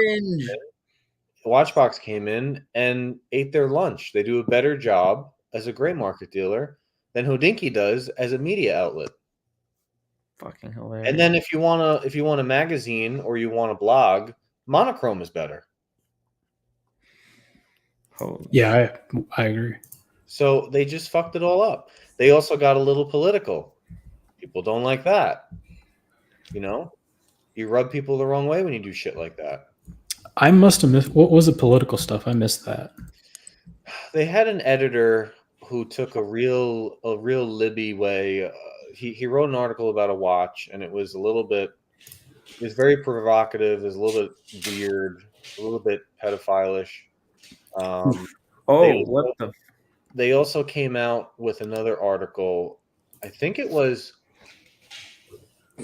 probably like a couple of weeks after the election, and they wrote best watches of the watches of the most influential people in history, and it was all libs.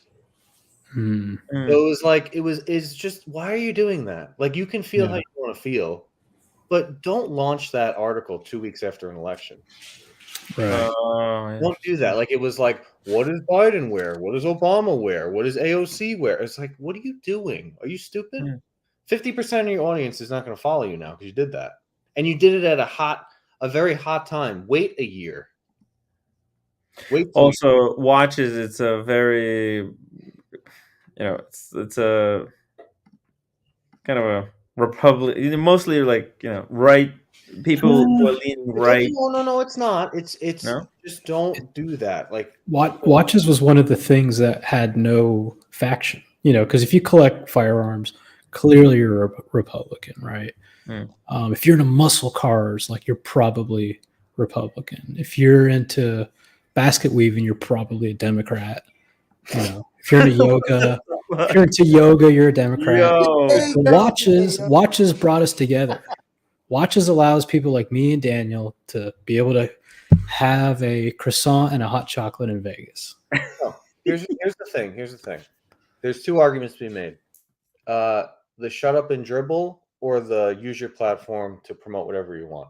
I'm one of those people where we have people that have platforms that inform us. We don't need you to get away from that. Go back to dribbling. This is our outlet. Go back to dribbling the basketball. I don't need you giving me your fucking advice. I don't need that. So anytime people do that, they're doing it on TV, they're doing it on Netflix, they're doing it in sports. People don't like it. You're going to reject more people than you attract. And they did it. I don't know why. I mean, did you notice the NFL stopped showing the national anthem on games because there were people kneeling and like people boycotting watching? It happens. People don't like it. Exactly. But forget about the political stuff. The main thing, 99% of their problem was they got away from who they were after COVID, and they didn't aggressively come back. People came in and took what they were good at and ran with it better than them. Watchbox is better at doing the conversation things. Talking watch. Plenty of YouTubers are better at doing watch reviews than they are. Then you have Monochrome and Time and Tide, better media outlets, right? Now he's doing a podcast. There's plenty of people that are in watches that are doing great podcasts. Mm-hmm.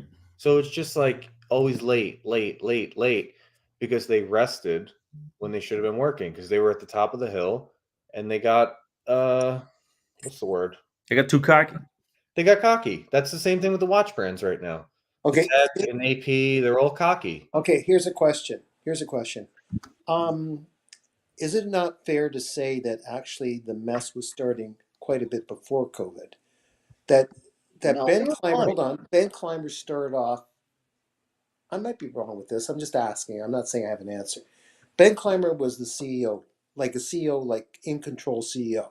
Then obviously when the store was added to it and a bunch of other things, I think there was a wavering from what the mandate was of Hodinkee, and that investors or certain other co-presidents, but they were behind the scenes, were really controlling the thing, even though he was the puppet or the CEO to us. No. Let me tell you what it looks like happened, and this is based on living in New York with people with what I know went on in other industries. Mm-hmm. Okay. And then what we actually saw them do. What happened was New York City was ground zero. They went crazy with COVID here. Ben Clymer probably couldn't do anything. Nobody came into the Hodinkee office, and they ran on that for 6 months while other people that are in the watch industry went back to work and ate their lunch. And to try to make up for it, they had LVMH buy in, and they bought Crown and Caliber to become a gray market dealer, which blew up in their face. Okay. They should have kept, some of it might not be their fault, but unfortunately, I mean, you can go look in their feed. You'll see what I'm saying. It's like March of 2020 to like January of 2021. It's just these little 2-minute clips from all the employees. Meanwhile, you got people that are killing them. I mean, look, O'Sheen went from like 10,000 to 100,000 followers in that time period, right? Like, yeah, he's just one guy. He's not a media empire. And if you're a media empire, they should have millions by now. They got beat by Nico Leonard. I mean, what the fuck is that? Gray market dealers, Jules, Moses, Nico Leonard, Roman Sharf are beating Hodinkee?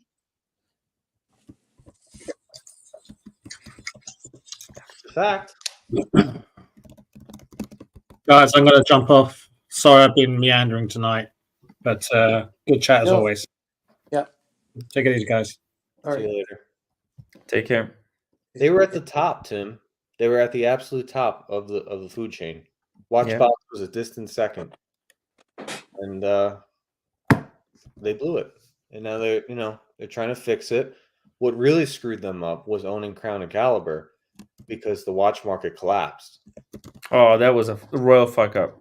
They probably lost so much money with that.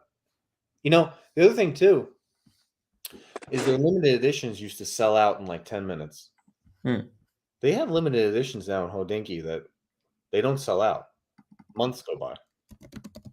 They got Unimatics up there right now that you can buy.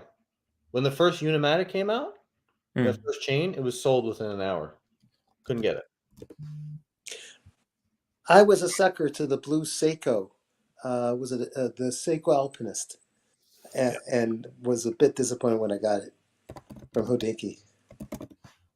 Yeah, well, and Boston had a good topic today, which is the watch nerd watches are smoke and mirrors. And it caused a lot of harm to a lot of people. The marketing of watches, there was marketing of Tudors and Omegas and all sorts of watches from this guy, from Teddy Baldessar, from all these different people. And it's like, the Grand Seiko, the white dial, the snowflake. Why is that better than an Oyster Perpetual white dial? It's not.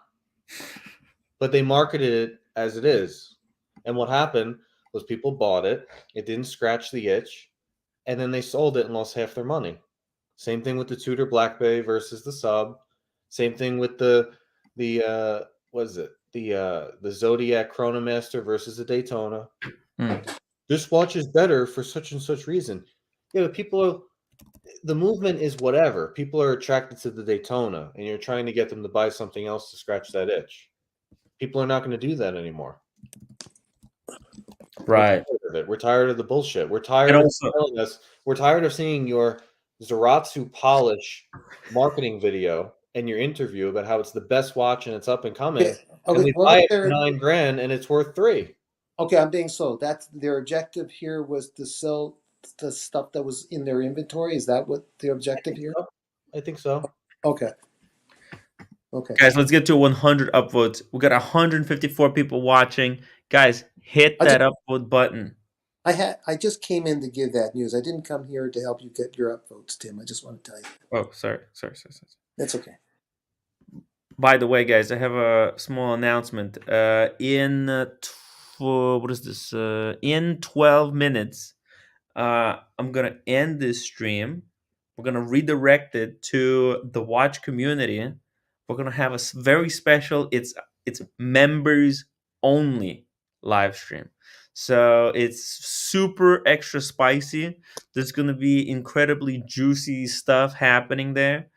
I don't know what it's all about. I was just told to do. Oh yeah, I know what I'm told. I know what it's going to be about. Is this when I get fired? I don't know. It's about me. It's about me living on the street in Vegas because I can't be in the hotel room. I don't even know what it's about. Right. I don't either. Let's see the thumbnail. It's all OC's doing, so I have no idea what. Oh my goodness. The thumbnail is ridiculous. I'll pull it up. One second. This is like Battlefield New York City or something. Actually, no. There is no title. But how do I show that I'm a member? Because I'm a member. How do I show that I'm a member? How do you show super chat $100? Oh yeah. That's yeah. Thank you. That easy. Now, Tim, with this Hodinkee, they're doing this partnership. Well, I mean, it doesn't look like a partnership, but it is, with Jean Arnault and LVMH, on Trivia. I'm telling you, this is something that people are going to get pissed at. You know what I'm seeing here, actually? Buckley, if you think about it, Hodinkee is trying to get their own, like, how did Watchbox become successful? Okay, they pushed some independent brands. They became independent brand specialist, and they have a very special relationship with the Bethune. Hold on. Moser. It's a little bit different because what Watchbox did was they took collectors who could have anything and have everything, Mhm. and the collector said this Yes. watch is special, making Yes. others want it. Yes. Hodinkee makes a video and tells you should like it. Well, I think this is them trying to take a page from Watchbox. Ben Clymer saw what Watchbox did, and I think he got in touch with Jean Arnaud, and they're gonna try to do something similar over the next 10 years at Hodinkee. I think LV did this partnership, right, with Resheppi, and Hodinkee is going to capitalize on it somehow.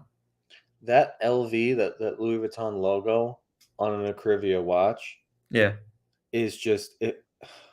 I mean, if you want to talk about a sellout, ooh. I can't imagine. No, but wait. Listen, Jean's daddy owns Ben's company. Hold on a second. It's just inside Buckley. baseball. Oh, hot fire. No. Buckley. Whoa. It's true. LV is not keeping any of the money I don't give a fuck. from this partnership. That don't mean anything. The money from this partnership is going to go to sponsor more independent watchmakers. But you don't understand. So he's reinvesting the money so they can get profits on that. Listen, Exactly. But Yeah, I mean, he's going to do To that. anyway. LV, they don't need this money. They're much rather have their conscience clean and capitalize on the fact that they're going to be responsible for this next generation of watchmakers. The new Tim, that's like me saying, listen, guys, I'm going to bake 1 billion cookies. But don't worry, the profits are going to go to baking more cookies. Yeah. What do you think I'm going to do with those profits? yeah, Tim, they're trying. No, to but they're trying to go through LVMH and those people to spruik brands to put them in a position like Dave Bethune and FP Journe with Watchbox. But they're not going to be able to because it's not kosher. It's not kosher, Tim. it all depends if other people buy it. If the general public People like buys the Tim, people like FP Journe. People don't like this new Louis Vuitton watch. it's pretty ugly. It's gonna take a lot to but this is not. I don't think Resheppi didn't make this model to be mass produced. I think Resheppi sold his soul. Whoa. I think with this watch, I think they paid him a lot of money or they did something with him, and I think he sold his soul because that watch looks like shit. It doesn't even have Resheppi DNA in it. There is a theory. There's a theory out there that he might have only been responsible personally for the finishing, maybe not for the full. Because look, now he has a handful of apprentices. He's got like 13 people working for I him. love when everybody says the watch is shit. He's like, well, hold on. I just finished it. I didn't actually design it. People said the same thing about the Royal Oak when the Royal Oak first came out. Listen, I wasn't alive. They said the same thing about Code 1159, and look what happened. They were right. the watch doesn't look like a Resheppi, and the Jean Arnault, his dad owns Ben Clymer and Hodinkee.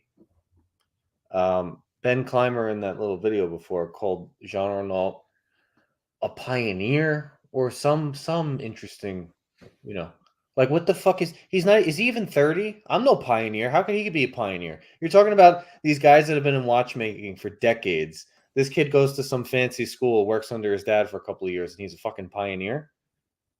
This is bullshit. The watches are bullshit. I can't wait for Rolex and Bucherer to eat everybody. I'm going to be so happy.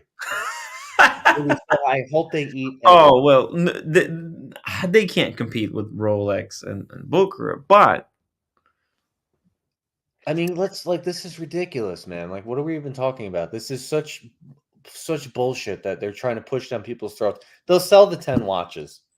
They'll sell the 10 watches. They already sold. Will get one. Jean Arnault will get one. Whoever. They'll sell the 10 watches. Just like Beaver sold his 20 watches. Yeah. Like shit. Because people are like, yeah, I'll give you $500,000. You're my friend. But let's see them sell let's see them sell 1.2 million like Rolex. You're never gonna do it. You're not as good. Oh no, they're not going for You're not gonna do it. quantity. They're not going for quantity. They're not competing. They're not competing for if they can sell more watches. They're just competing at can they make the most expensive watch ever? Because see, Buckley, there is different ways to make $1 billion. You can make 1 million watches, sell them at 10,000 each, and make $1 billion.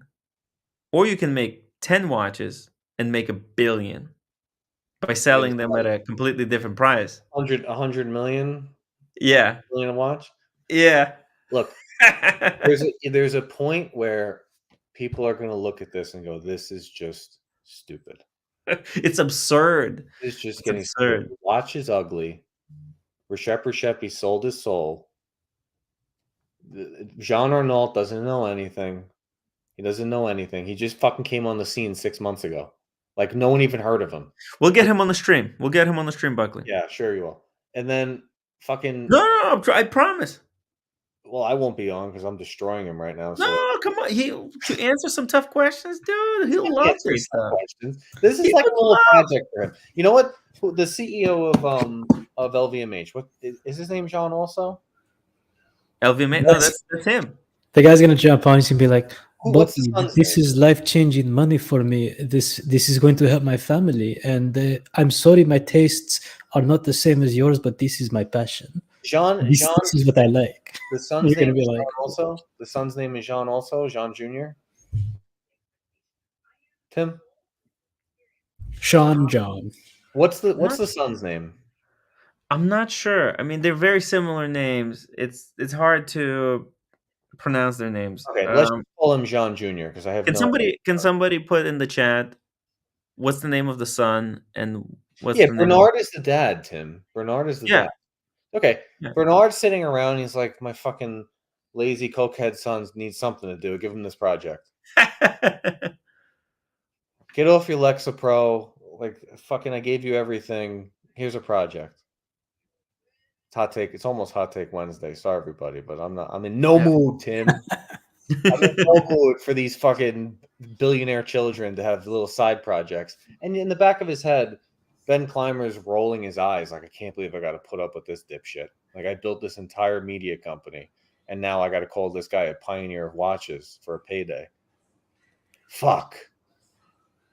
I mean, like, what are we talking about, man? You can't just come on the scene and be. This is like Dave Portnoy making the brick watch.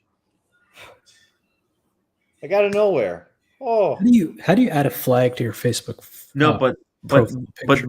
see, the thing is though, Jean Arnault, he is in all the watchmaking circles. He's actually interested in watches. fuck, He dude. spends time with watchmakers. But Dave I Portnoy. spend time with watch collectors. I don't Dave know anything more Portnoy. about watch collecting. Dave Portnoy was so fucking disinterested with watches that he wouldn't even bother to find out what's a quartz versus They automatic. both have the same goal, Tim, which is to make people think something and to sell watches. It's the same shit. Though Switzerland has been making so much money without trying for the last 5 years, and you're going to see next year they're all scrambling trying to figure out what to do, and they've all been riding on money being cheap, 5 trillion being pumped into the market, and rich people collecting rich people's shit. Those things are dwindling down, so now they're all fucking today. Marco, you know what he offered me for the AP? What? 23 grand. Okay. Yeah, that dude sucks. These gray mark. And listen, I'm doing a deal Grand with- Caliber? Yeah, fucking low balls. So they're. I was offered today 22 for my Grossman. It's Yeah. bullshit. I agree. Meanwhile, European Watch Co. offered 30, Tim. 30. Whoa. Okay. These guys are in trouble. Hodinkee's in trouble. These backpack flippers are in trouble. These people that just popped on the scene in the last 5 years, they're in trouble. If you bought your hype watches when the Daytona was 40 grand and the AP was 100, you're in trouble. You know, you do have you do have a really important point. Okay, that fucking price for that LV collab watch was absurd. Same thing for Biver. Grand. Fuck that shit. Yeah, Half a million dollars. Biver was Fuck out of here. Tim. The Biver was, hey guys, we're gonna get rich. How so? You're gonna buy my watch for whatever it was. I'm gonna put up the prototype for auction. You're all gonna make 400 grand. Okay, sounds good.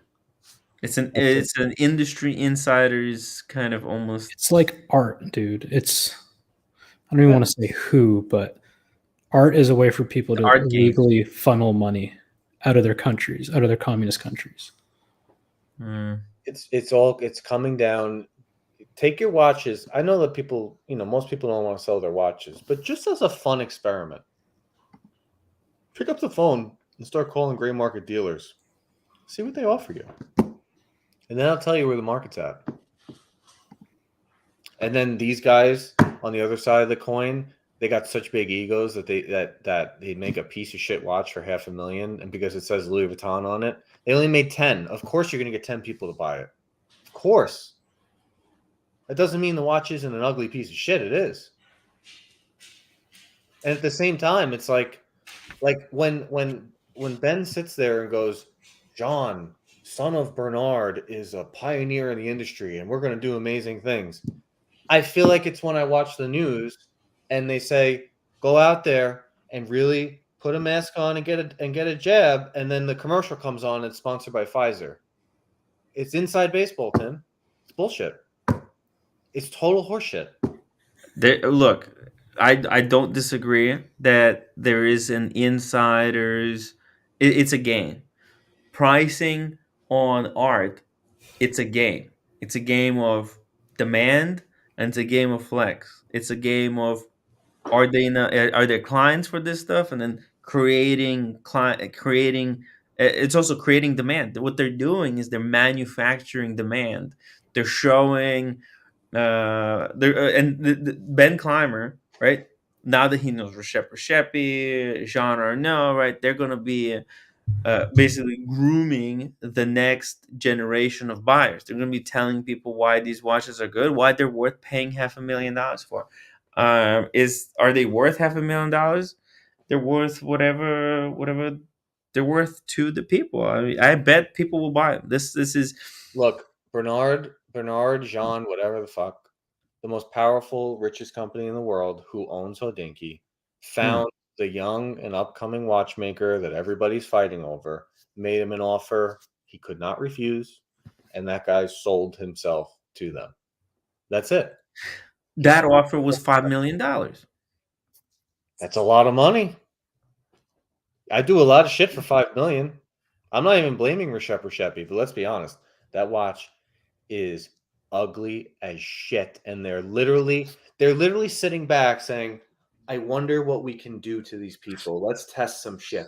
Let's see if we can push 10 watches at $500,000. I wonder where they got the $500,000 number from. Oh, I don't know. Maybe Beaver pushing 20 at $500,000 and selling all of them. Probably like, did he really sell 20? No. It was 20. I think it was 20. Can you check the private chat real quick? Private chat. There's nothing in the private chat. Now there is.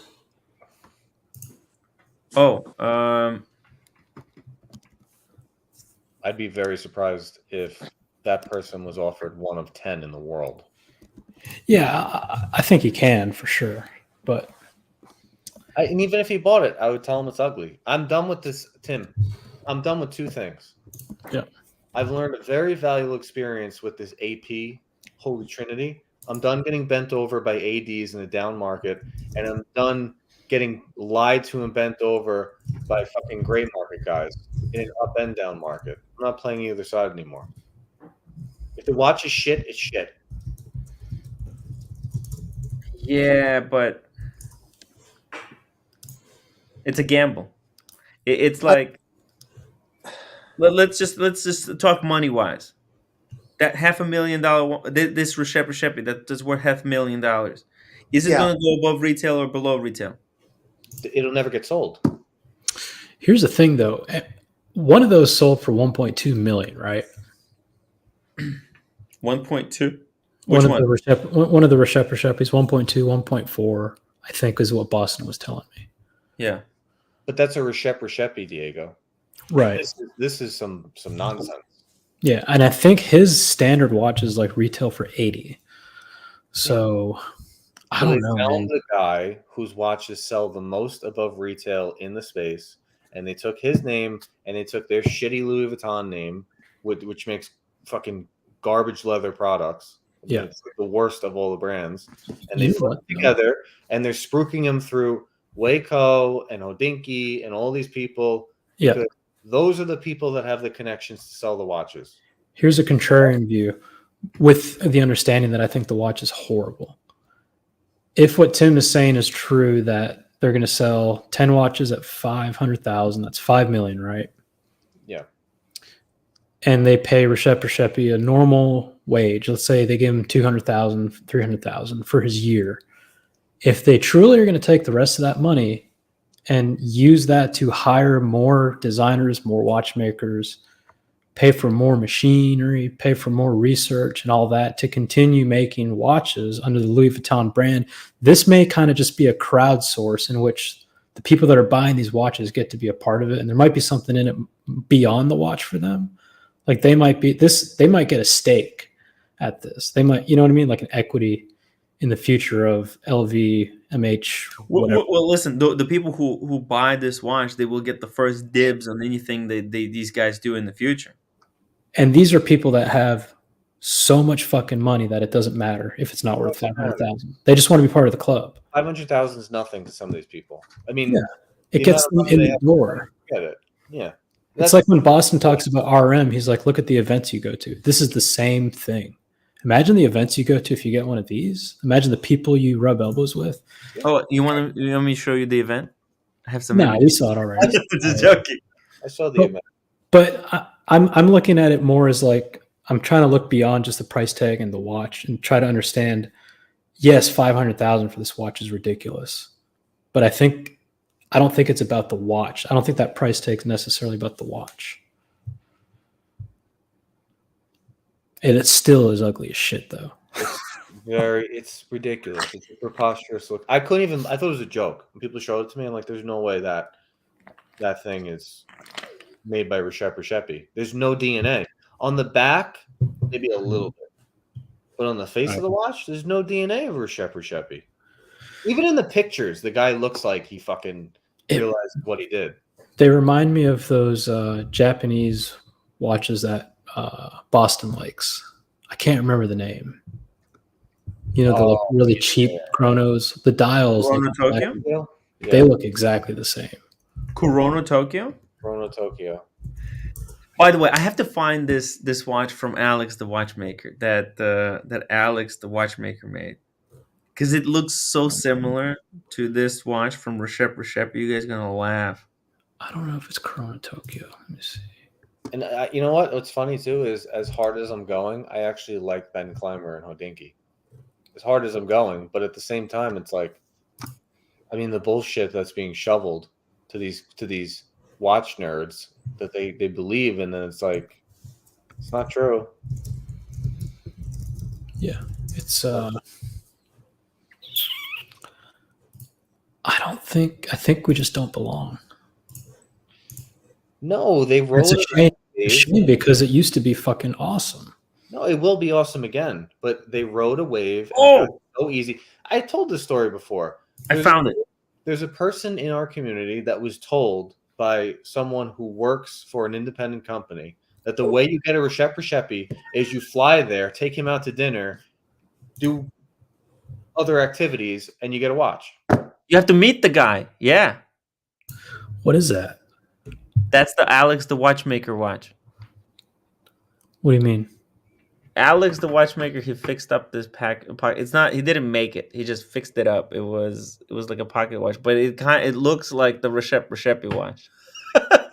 Yeah. I was just when I saw the Reshepe watch, I was like, man, did he partner with Alex the watchmaker? Yeah. Yeah. No, I but think this was a crowd fund or whatever you call it. And look, I got to be honest, I'm not a fan of the watch, but if they're actually going to use that money to hire more young watchmakers and keep our little hobby going for another 50 years, whatever. Like, it doesn't affect my collecting. It doesn't affect the watches I want to buy per se. Yeah, but that's not going to keep it going because dress watches are dead. The younger generation, I don't know anybody that's like, I need to get a fucking Patek Philippe Calatrava, I'm going to die. Yeah, but I mean, imagine, what's his name? Gerald Genta made some pretty cool shit, right? Imagine if someone, when he was young, was like, here's 10 million. Keep going. oh man, These are awesome. Make your own brand. THC enthusiast. That's how he They're came. They're going to might hire under Reshep Reshepi. It's not going to get any easier. It's going to get worse. I know. Reshepi doesn't cut. He doesn't make the cut for my taste, but you never know. There might be another guy that LVMH hires, and it's a home run. You know what? I trust Watchbox and Tim Masso figuring out who that is over Hodinkee. 15 minutes, OC. No, forget it. No. You said you're gonna be on the stream in 15 minutes, like at 3 hours ago. That was an hour ago. 2 hours ago. Yeah, 2 hours ago. And what the lost show? track After of show time. failed. Is there after show and there's no after show? You can do after show here. No other stream. Oh, you canceled? Yep. Those two people will be joining our after show and making an announcement. Oh, we'll see. What kind of shenanigans you pulling off? No, it's nothing. I hope I'm away. OC has been up to something. Oh, sorry. Daniel has tried to talk. I just Daniel, get on with it. There's 160 people watching. We can't leave now. Daniel, I feel like every time I'm on with you, I'm ranting and raving about something. I apologize. No, and I apologize for rambling on and driving OC nuts because I don't get to the point. I just want to say that I hope you're wrong. You could be right. Dress watches, I don't look them as just dress. I look at them as people wearing them for every occasion except for hiking or whatever, like they're out of the cafe or whatever. And I think that there will be a loyal market or markets out there. I hope. That's my hope. I love what Rex Heppy does, and I'm hoping that this arrangement with LVMH is just this one-on, like a collab. It's not like has sold his soul for all time with them. That's what I'm hoping. I don't know what the arrangements are, but I hear what you're saying.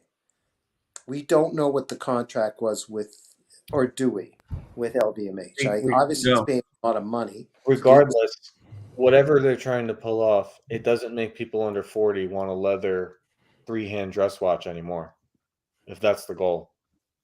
I don't think that's the goal, but I hope that it somehow works its way out. No one can afford that in any case, the stuff he made. No. It's just rich people competitive shit. Yeah. Hi, OC. It's a pleasure to see you. Hi, Daniel. Thank you. Hey, Tim, how was your hike today? Oh, the trail that we wanted to go on was closed, so it was fun. I posted some pictures. It was fun. It was a good walk. The roommate had fun time. She passed out. Look at her. She's asleep now. Exhausted. Oh, the poor. Oh, look. Go plug her nose. Go plug her nose real quick. See what she does. No. Hold her nose closed. Yeah. Hey, Tim, hold her nose closed and put a pillow over her head. She's gonna go. Oh. She's gonna go.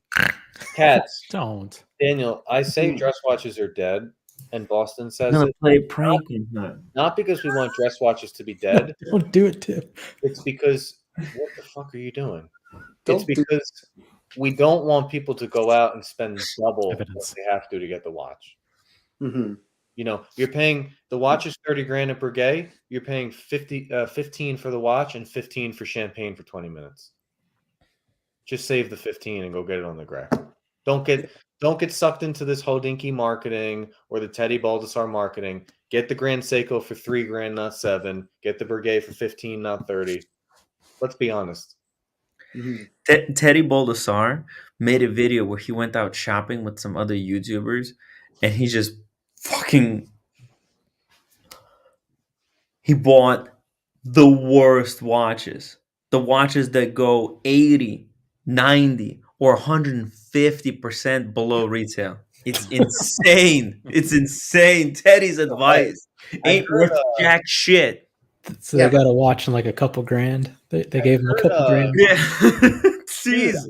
I heard Kevin O'Leary is going to be at Watch Time. Is that true? Yeah, he is. I He's have going to no be doubt doing. about that. He is. He's going to be. I heard the same thing. Reception? Can't remember for what. Oh man, I'll just go the other direction. You got to wear a red hat, Daniel. You got to wear a red hat. But I'll still go the other direction. What question should we ask? You don't like Kevin O'Leary? No, I don't. What did he do? I don't like the way he handles himself on. That's me, Diego. I mean, But you like Tim? I like Tim. I don't like the way he handles. Like when he's What on. the hell did I do? Teddy. When he's I'm on just with saying. Teddy, that's fine. But when he's when I've seen him in Dragon's Den, I saw him in when he was a kind of co-anchor of business news in Toronto, Canada.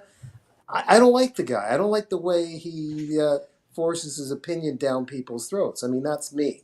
You know what I don't like? I don't like Mostly his don't like, FTX. I don't like his FTX bullshit. That too. I think that's a lot of double talk. Also, you don't have to. I was paid.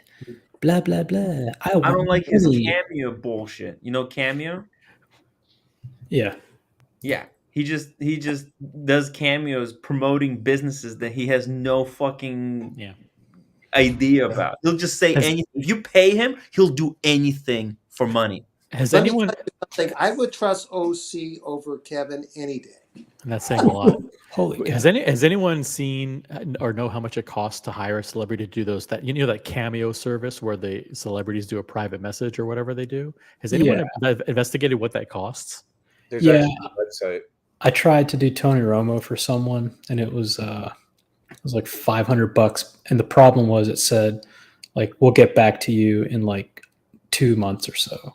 So it was a long lead time. Yeah, because they need to get like 100 of them lined up, and then they do them all at one time, sitting real quick, and he spends like 30 minutes just pumping them out, and he makes a fortune.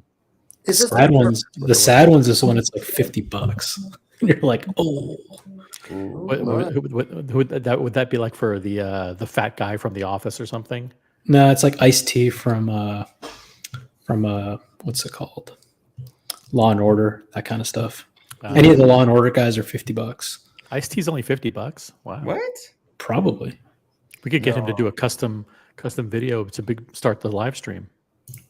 You're watching the Tim Wright live stream. Watching the Tim Wright live stream. So you can do Tony Romo, the former quarterback? Really? Nice. He once a quarterback, always a quarterback, Daniel. Okay, yes, sir. I'll be getting a picture with Mr. O'Leary. The thing about okay, whatever. The thing about those Shark Tank deals is they always structure them in favor of the investor. So here's an example of how they might do it. Oh, Tim, you want to buy a Daytona, but you don't have the money? No problem. I'll loan you the $15,000, and you pay it back to me with interest until you've paid back $19,000. And then once that's all paid back, then if you ever sell the watch, I get 50%. Yeah, exactly. Pretty much. Wait a minute. I don't get it. I'm paying you a loan, like you're loaning me the money, then I'm paying you my big interest on top of the loan, and then you get equity in this thing in perpetuity. Yeah, in perpetuity. Man, that's the word, perpetuity. Fucking. By the way, you heard. And they got these guys got the balls. It's like I invented the world's first, pillows with real ice cubes inside them. That don't melt. That don't melt and it stays cold all night. Okay. Jeez. We're going to disrupt the industry. Tim's a disruptor. Tim, Speaking of disruptions, I need to use the restroom. Oh, damn, I was going to tell you something. Okay. Go ahead. Go you ahead. heard about the strike in Vegas, by the way, OC. There's a strike in Vegas? Yeah, it started.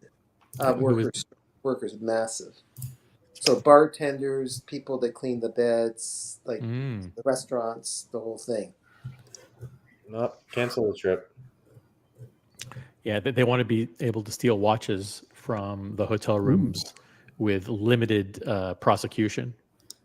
You know what? I can cancel my plane ticket and the room, and I'm flush. Pay for that airline ticket insurance or whatever it's called. I got that too. Oh, you got it. Yeah, I think we all have the airplane insurance. Some people don't. It's like $20. They're like, yeah, fuck it.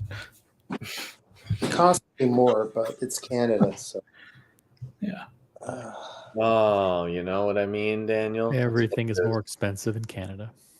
Blame Canada. I blame Canada. of course, gentlemen. I love how Tim's like, what am I going to do with 25,000? But he would take 30. What are you going to do with 30, Tim? Oh, jeez. Would you have taken the deal, Diego? Which That's deal? The one that Tim was offered today. He's been offered like 20 deals. Which one? I I wouldn't take any deal from Bright Blue. I'll just say that. That's what I meant. The bright blue. You wouldn't? The latest bright You would blue not? offer. No. Oh. I don't know what Bright Blue's. I don't know if he's trying to retire off this deal, trying to put Tim out of business. To get an instant $7,000 profit. Did Right. he sound a bit desperate, Bright Blue? I mean, the guy's a writer for. Yep. Okay. Bright blue, right? Daniel. Okay. I don't know why anyone actually wants to buy the Grossman. I'm more shocked about him. Like, how much for the Air King? I'm like, what? I know. What are you doing? I don't. How do you get a blue AP at retail, but you have trouble getting an Air King at Rolex? It doesn't make any sense to me. That's the thing. He doesn't have trouble. There's ulterior motives to this deal. Yeah, there's something going on. I will buy the Air King, the Explorer 2, and the Maurice Grossman. And throw in the Cartier, right? Yesterday it was throwing the Cartier. Like, what in the world? I don't know what Tim is into the Grossman for, but if he can get what he paid, he should really get rid of that watch, like immediately. What did he pay for it, or is it secret? I Paid like $12,000 or something. 17 minus 5. It was originally 17, and then he slow rolled to the point where The slow rolling. the previous owner gave up and just forgave the debt. Yeah. So all in all, he's only out of pocket $12,000. Dude, if he paid 17 and he won't take 25, I don't know what to say.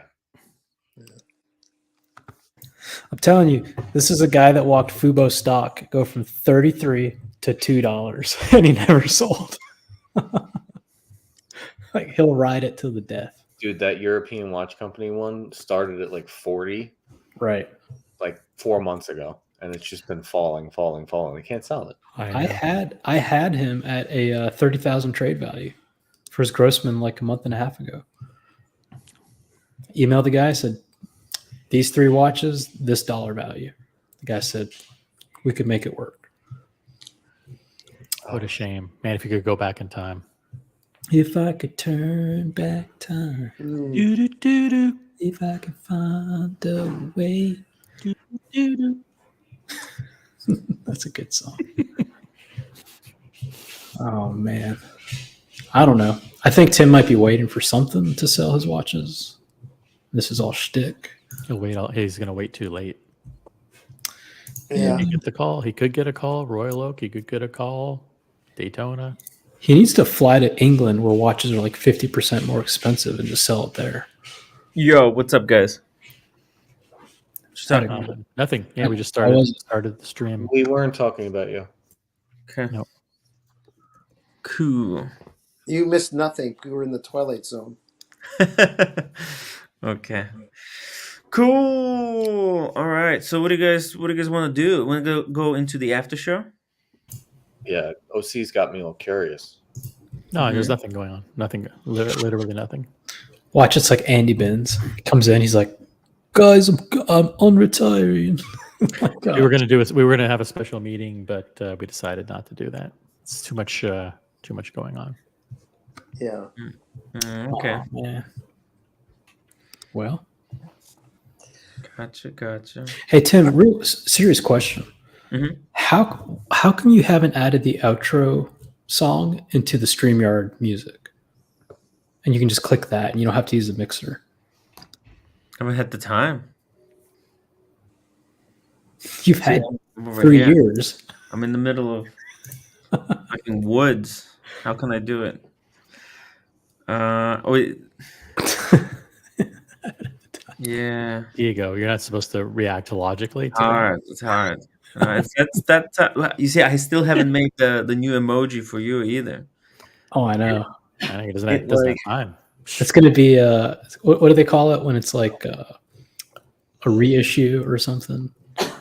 A vintage emoji by the time it comes out. I'll try to make it when I get home tomorrow. Maybe after tomorrow. Did Buckley ever get his new emoji? No. No, I don't. I told him send me a picture. He I said still haven't use gotten any the of you photos. got. I don't have any other. I'll take some good pictures of you guys. This is what we'll do at watch time. We'll take some really good pictures for the emojis, specifically for the purposes of emojis. We're gonna have OC, you Daniel Katz, Buck will refresh. Okay, roster. I got one that I'm sending you. Forget my emoji. I want photos of my Aquanaut and my Daytona that you took like over a year and a half ago. Oh, yeah. Yeah, they've been archived on the hard drive. I have them. I could get that done. Just call me. Call me at 12 o'clock on Thursday. Okay, I'll do it. because you do take good photos. Yeah, I took some good pics today as well. But yeah, call me on Thursday, 12 o'clock. Okay. So wake them up. I'll get it done. Hey Siri, call Artem Slobodin on Thursday. Oh my goodness. So what watch are you getting, Buckley? He's not going to say. He doesn't want to jinx it. I don't want to jinx it. Tomorrow they look at mine and confirm everything. So I'll tell you on Thursday if they confirm it all. Is there someplace I can meet you? Is this in the city? No. I sent it out. Oh, okay. Gotcha. Oh, yeah. Let's cover this. This is good. It's not as good as the other videos, but hey, let's. Hey, 100 votes. Wait, did we get 100 upvotes? Guys, can we get to 100 upvotes? Let me check status of the poll. Oh no, there's no poll. Is there 100 upvotes? No, only 82. Guys, can you hit that upvote button? I'm not on my top game. I keep forgetting to remind you guys because I'm not streaming from home. So if you could do me a favor, hit that upvote button. But wait, maybe that was because I was on my phone. Hold on. 85. Is the poll 85. We can do it, guys. Is the poll live? But is there a poll? Yes, there's a poll. It says, have you ever been swayed by an advertisement or endorsement plus who or what watch? Oh, okay. There we go. 42% said yes. 58% said no, they were never swayed. This is a really smart audience. As you can see, percentage, it's very tough. They're very naive Thanks and disingenuous audience because everybody is swayed at some point or another by endorsements and references. It's hard. I admit it. Like I might not get swayed immediately, but over time it adds up. Advertising works. Yeah, so I wouldn't do it if it didn't work. Yeah. So what do you guys want? You guys want to watch this or play it? Sure. Play it? Sure. What is he going nuts again?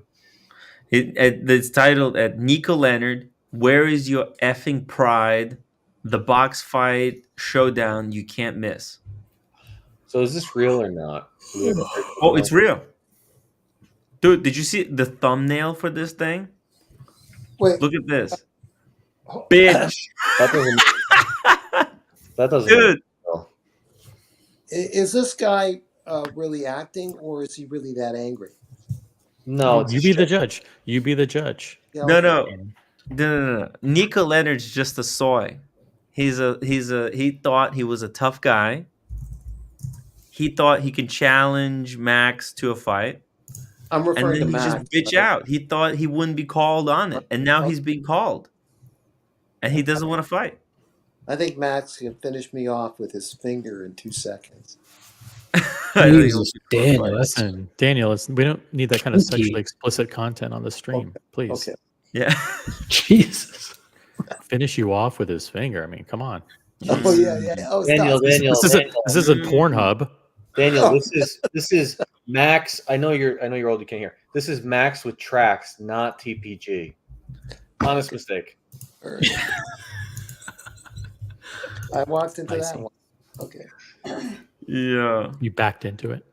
Let's watch. Oh, this. stop it. That's enough. Oh, here we go. This video is promotion for a boxing event. We do not in any way encourage any form of violence or insults. There's a disclaimer.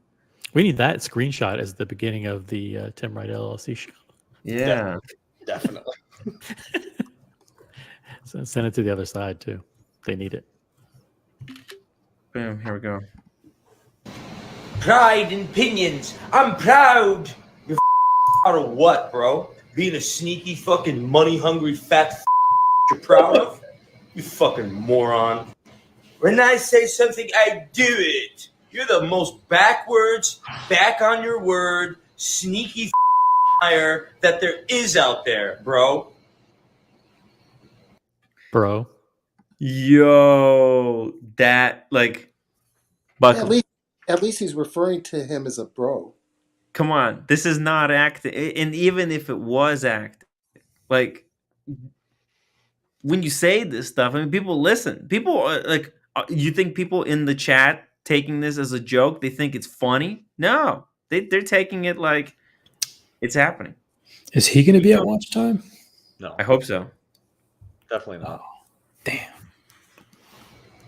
I do it. I'm this. I'm here. I'm this. You're not a man of honor, bro. You've got no fucking real pride. You're a weasel and a rat, bro. Damn. Let me go back seeing. Oh, this, that. Didn't want to train. Didn't want to do this. Fucking sat here. Whole shit fell through. Now I'm going to look like a fucking idiot because of you? Get the fuck out of here, you dumb fat fuck. You stupid bro. Fuck you. And your fucking stupid ass watch company, bitch. Fucking piece of shit, bro. Kicking the can down the road. Wait for the date. Wait for this. You're not negotiating it. What the fuck am I waiting for, Nico? You're not negotiating a fucking a deal for the fight. You're not doing shit. You're waiting for me to press you more and you're trying to ignore me. Keep trying to ignore me, you Nico is just trying to like make this go away. He doesn't want to fight. He doesn't want to fight. He knows this guy's gonna kill him. Yo, he's gonna be Nico. That's it. But Buckley, you see, this is the double-edged sword. The double-edged sword of being a famous YouTuber. Okay, at one, you can make a lot of money, but number two, you can get humiliated in front of millions of people, and that's what's going to happen to Nico. It's so funny. fucker, bro.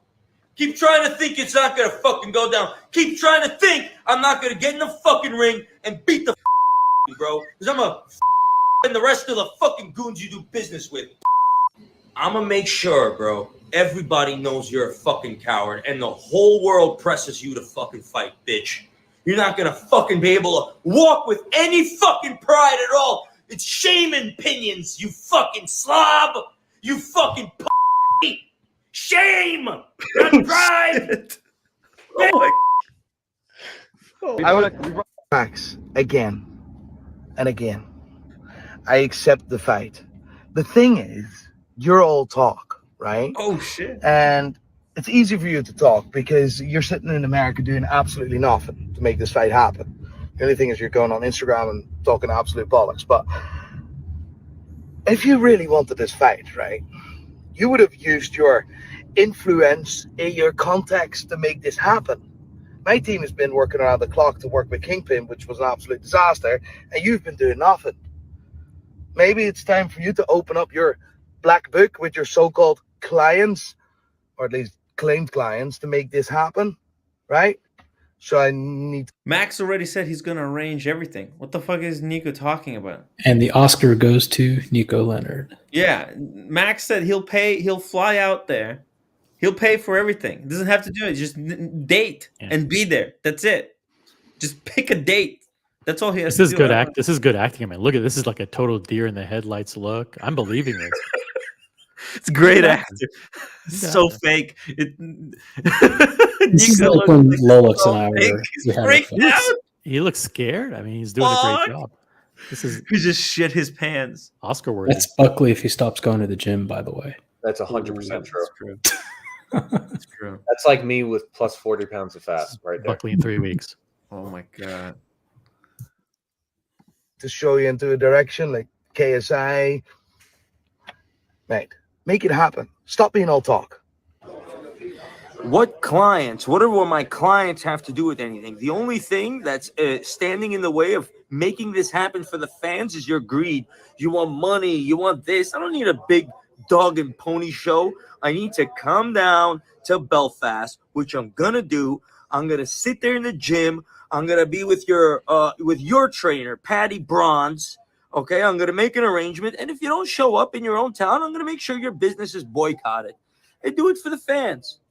You know what I'm saying? I'm not going to sit here and say, yeah, I'm doing something and then not do it. Talking about your staff is working around the clock and this. Get the fuck out of here, bro. You want to stuff your fucking face and vape all day long. You realize you ain't going to last those 5 fucking rounds of 2 minutes each, and you don't want the smoke, bro. That's why you let everything fall through and you think you're fooling everybody, bro. I could read your fucking mind. I'm going to go down there. I'm going to press your fucking business. And if you don't handle what you're supposed to handle, I'm going to make sure people look at you like a coward and boycott it when they see me in Belfast. Oh, shit. Yo, we need to find out when this is happening because I'm going to be there. I'm going to be there filming. I'm going to help Max. You know, whatever he needs from me. He needs me to hold his camera, whatever. Hold the microphone. He needs me to hold anything. I'm there. I'm recording it. We can live stream it. We'll promote it. We'll do whatever it takes. Max, I'm here. I'm your humble servant. There you go. I'll put it that way. Daniel, good night. Good night. Bye, Daniel. Okay, I think we can wrap it up. I think that was one of Max's weaker performances. I've seen ones where he's in the street and he's really like dishing it out, and this one is a little bit a little soft. But I don't know. It was fine. It was pretty soft. You think it was soft? Man, Nico looked freaked. He looked freaked. Shame and pinions. Shame and pinion. Shame and pinion. What is a pinion? I'm not even sure what like it's like a thing that spins. It's like a post. Something spins on it. I don't know. It's bullshit. Pride and pinion. And he ripped off a Rolex logo too. Pride and pinion. By the way, Nico's boxing coach is Fat Winbeck Ben. I doubt it, but actually, it's not that far from what I heard. But hard to tell. Hard to tell. Tim can be the backup for Max. There you go. Listen, I haven't. That's why I don't challenge anyone to fight, unless I have to. Speaking of fights, here we go. Yo, Bright Blue. Yo, I'm just sticking around for the after show. The after show. Oh, cool. All right. Do we have the outro music? Oh, we don't have the outro music. Okay. Yeah. You're supposed to talk. All right, guys. Good show, everybody. Good show. We're short. We're sick of upload short. So upvote, guys. Hit that upvote button. 94. Guys,